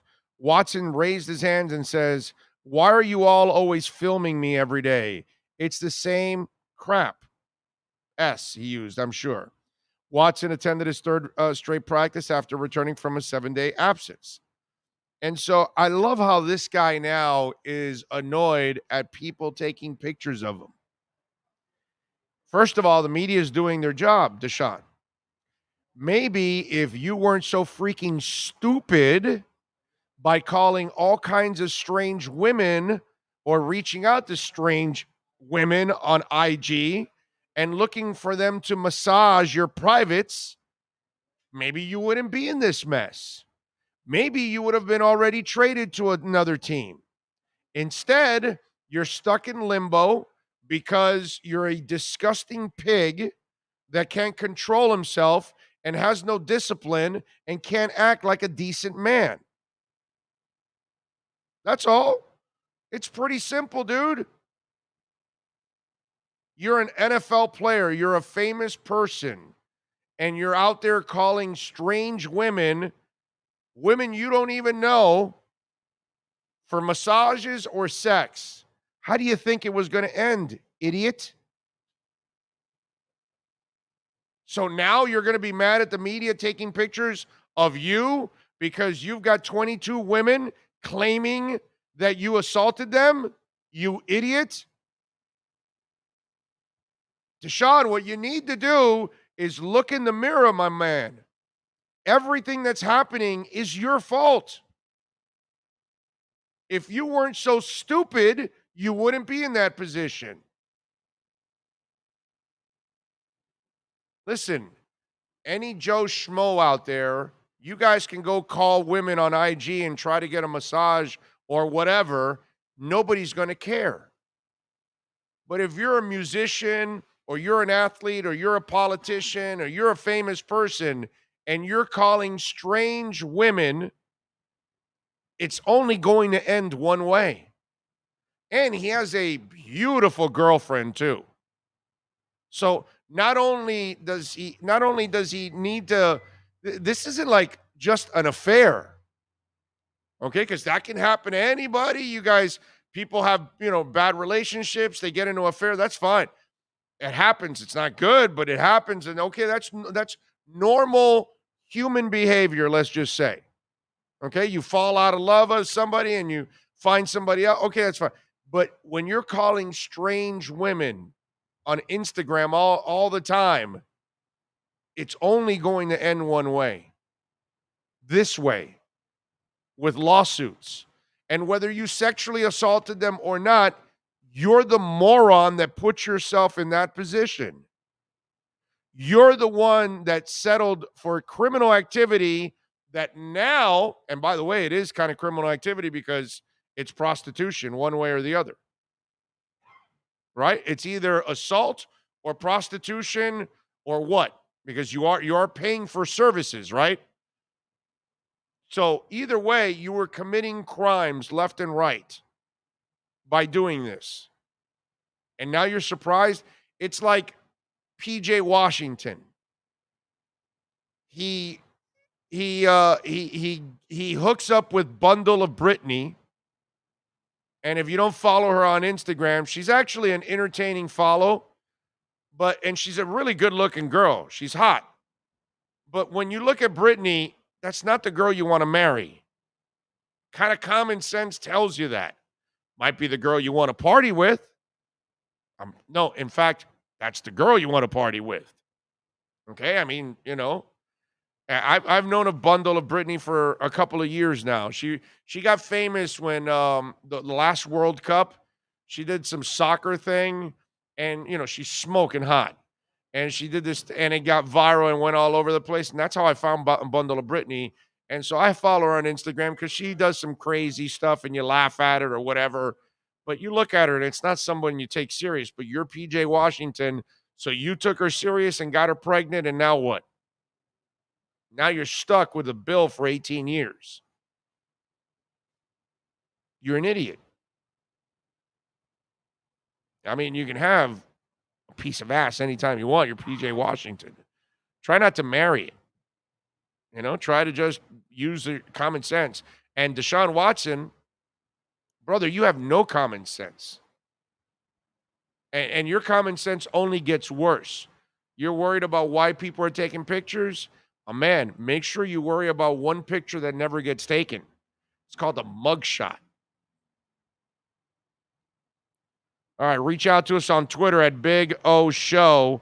You can also send us any questions, comments on email at bigoradioshow@yahoo.com. That's bigoradioshow@yahoo.com. Of course, you can support the show through Cash App or Venmo. Cash Big O Show. That's Cash Big O Show if you want to support us there at Cash App or Venmo. What else did I want to talk about? By the way, Inter Miami back in action tomorrow night, 8 o'clock. Nice. Tomorrow's going to be fun, right? Tomorrow we got the Dolphin game at 1, and then we got the Inter Miami game at 8 o'clock. I know not all of you follow soccer, and, we got a little Marlins action too. So Marlins start a set this weekend too against the Cubs. So we'll have a little Marlins action, a little Inter Miami, a little Miami Dolphins. I like it, man. It's going to be a lot of fun. And Inter, of course, unbeaten in their last 4. They're 12th right now in the conference. They'll take on New York City, who's got 28 points, and they're 3rd right now in the conference. What else do I have that I wanted to talk about here on the program? Oh, did you guys see former Miami Dolphin Ray Malaluga? Years ago, at the Combine, and Ray Malaluga is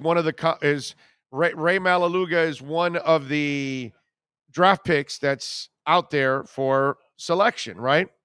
So Malaluga was a player too in his day at USC. So I'm talking to one of my scouts, and one of the NFL scouts, not my scouts, but I say my scouts because it's guys that I know and have a friendship with them. And so I talked to him about Ray Malaluga. I said, dude, what do you think about this guy? Because obviously he can play. And he looks at me and he goes, functioning alcoholic. And I look at him like, what? And I go, yeah, this guy is a functioning alcoholic. That was part of the scouting report coming out of USC. Now, I think they told me a story back then, if I remember correctly. He was drunk one night and ran over a whole bunch of parking meters. Think about that. You run over a bunch of parking meters. I mean, that's wicked, dude. Wicked. Okay? And so Malaluga has had a problem with alcohol for a long, long time, obviously, because he had it at USC. And scouts are telling me, no, this guy's got a problem with alcohol. Bengals end up drafting him, but then again, in those days, and probably to this day still, the Bengals, they still love to draft their share of knuckleheads. And I'm told over the years, because a lot of people thought it was Marvin Lewis, over the years, it was actually Mike Brown that wanted to take chances on those questionable guys because they were really talented and they ended up falling in the draft. So you end up feeling like you get a bargain, but you kind of get what you pay for, right? You got a bonehead, you got a guy that is lazy, you got a guy that is a criminal, you got a guy that's got a track record, whatever it is that he came with, and he ends up with the same thing. And the Bengals had screwed up a whole bunch, for many years. And a lot of people thought it was Marvin Lewis. Oh, he's taking too many chances. No, it was actually Mike Brown more than Marvin Lewis. So Ray Malaluga gets drafted by the Bengals. And so TMZ obtained the crash scene photos, and we're told the ex-NFL star's ride T-boned a parked car straight into a tree on Wednesday. Malaluga was arrested in Via Hills, Kentucky, after cops say he drunkenly plowed through yards and mailboxes and then slammed into a car with his white Mercedes. Which reminds me of the story of the parking meters with Malaluga. There were a couple of other alcoholic incidents with him at USC that I was told about. This is a long time ago. I can't remember it all. But in photos of the aftermath of the crash, you can see how fortunate Malaluga was to avoid any tragedy. The pic shows damaged mailboxes in the neighborhood, tire marks in people's grass, and mangled Mercedes that appears to have hit a Hyundai so hard it wedged it into a neighbor's tree trunk several yards away. You can see the photos of Mercedes airbags were deployed, clearly showing just how fortunate Malaluga was to walk away unscathed. It always seems like the drunk walks away safe, right? That always happens, dude. Car accident, 3 people dead. Other driver was drunk, is in stable condition at the hospital. You're like, what? 3 people died, and then the other car is mangled, and the guy's just in stable condition. And you're like, how? How is that possible? Right? And, we're all saying, okay, wait a minute. These 3 people died because this idiot plowed into them. And you know what we're all saying? Like, that guy's supposed to die, and the other 3 are supposed to live. But I don't know what it is, man. The person that's absolutely wasted out of their minds, it's like they walk away from all these incidents. They don't even get really seriously hurt. And yet they end up killing other people all the time. Sad, man. And this is a guy that's had an alcohol issue for a long, long, long time. And he refuses to get help. And he hasn't killed anybody yet, which is actually a miracle when you think about it. But I saw that story, and it just reminds me of who Ray Malaluga is, has been, and has never changed in all of this. Crazy stuff. The other story I saw, and we talked a little bit about it yesterday, but I wanted to kind of touch base a little bit more on it today. Fitzpatrick. So Ryan Fitzpatrick has now been running his mouth, and he was talking about when they started Tua. And he said that he was actually as shocked. He goes, I have a ton of respect for Flores, and we have a very good relationship, at least for now. Fitzpatrick told The Athletic's Robert Mays, I'm sorry, I'm thinking airplane. Robert Mays, but I thought it was a joke at first. We're putting Tua in. I was floored. That was my team. I fought through the BS with those guys. I get that that's the way the NFL works. I get it, but to have it happen that way it did.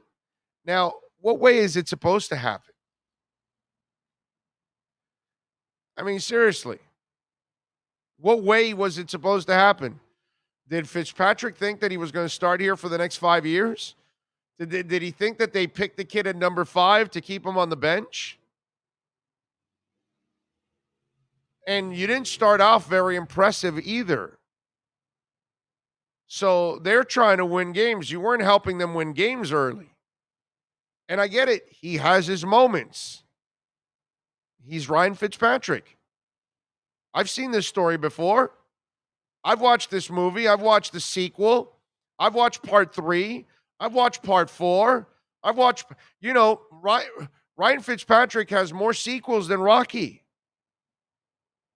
He has more sequels than The Fast and the Furious. Now, again, Fast and the Furious, they all end the same, right? They save the day. They put a lot of highlights up. It's exciting. Well, it ends the same with Fitzpatrick. He doesn't save the day. but he kind of teases you. He has his moments, but he really never gets you over the top. Because last time I checked, it's about track record. Somebody tell Ryan Fitzpatrick that he takes nobody to the playoffs. He takes nobody deep into the playoffs. He wins nothing. He doesn't win a division. He doesn't win a conference. He doesn't win a Super Bowl. How's it supposed to end? And you said it yourself. You know how the NFL works. Did you look in the mirror? Like I said to Deshaun Watson, look in the mirror, my brother. You'll find out why they're taking pictures now. Because you're the story. Ryan Fitzpatrick, look in the mirror. Look behind you. Are there any trophies? No. Are there any MVPs? No. That's what happens.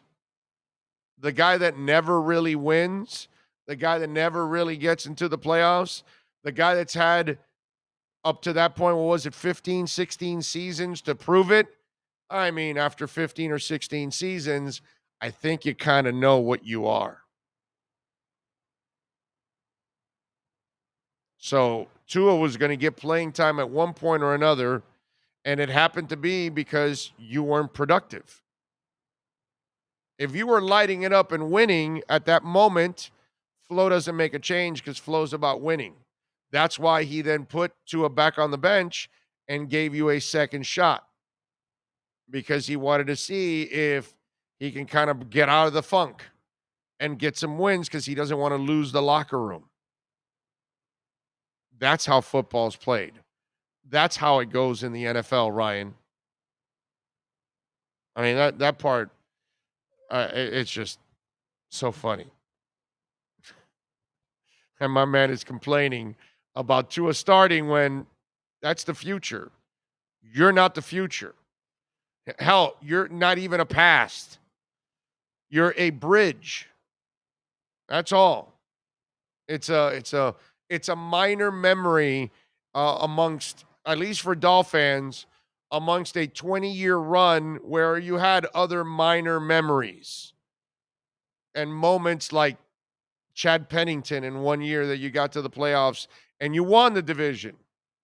But it still wasn't the future. It wasn't anything. It's just a minor memory in all the last 20 years. And that's what Ryan Fitzpatrick is for the Dolphins and anyone else that he's played for. And anyone else he will play for. Because they'll be at a point where in Washington, they'll want to see Haskins or Henneke or whoever else they have there. Because in the end, you will not be the solution for that team. That's been proven over and over and over again with the many, many, many, many interceptions you have thrown, Ryan Fitzpatrick.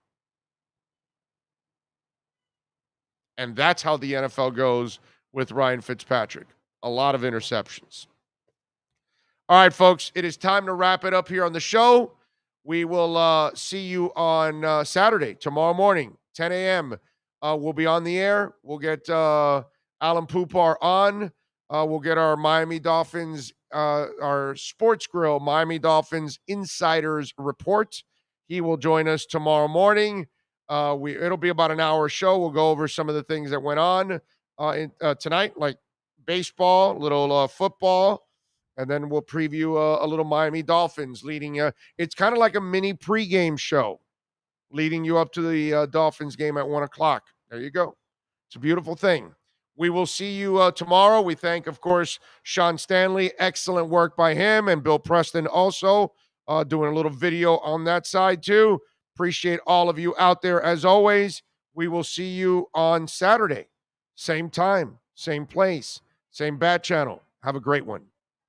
If you're a Miami sports fan, then there's only one store to go to, and that's CanesWear at Miami Fanwear in Davie. They're your one-stop shop for all your inner Miami CF, Canes, Dolphins, Panthers, and Marlins merchandise. They have hats, t-shirts, game day jerseys, and so much more. Located at 2511 South University Drive in Davie, and open 24/7 online at CanesWear.com or InnerMiamiWear.com. Call them at 954-835-5597. CanesWear, the spot where Inner Miami and all Miami sports fans shop.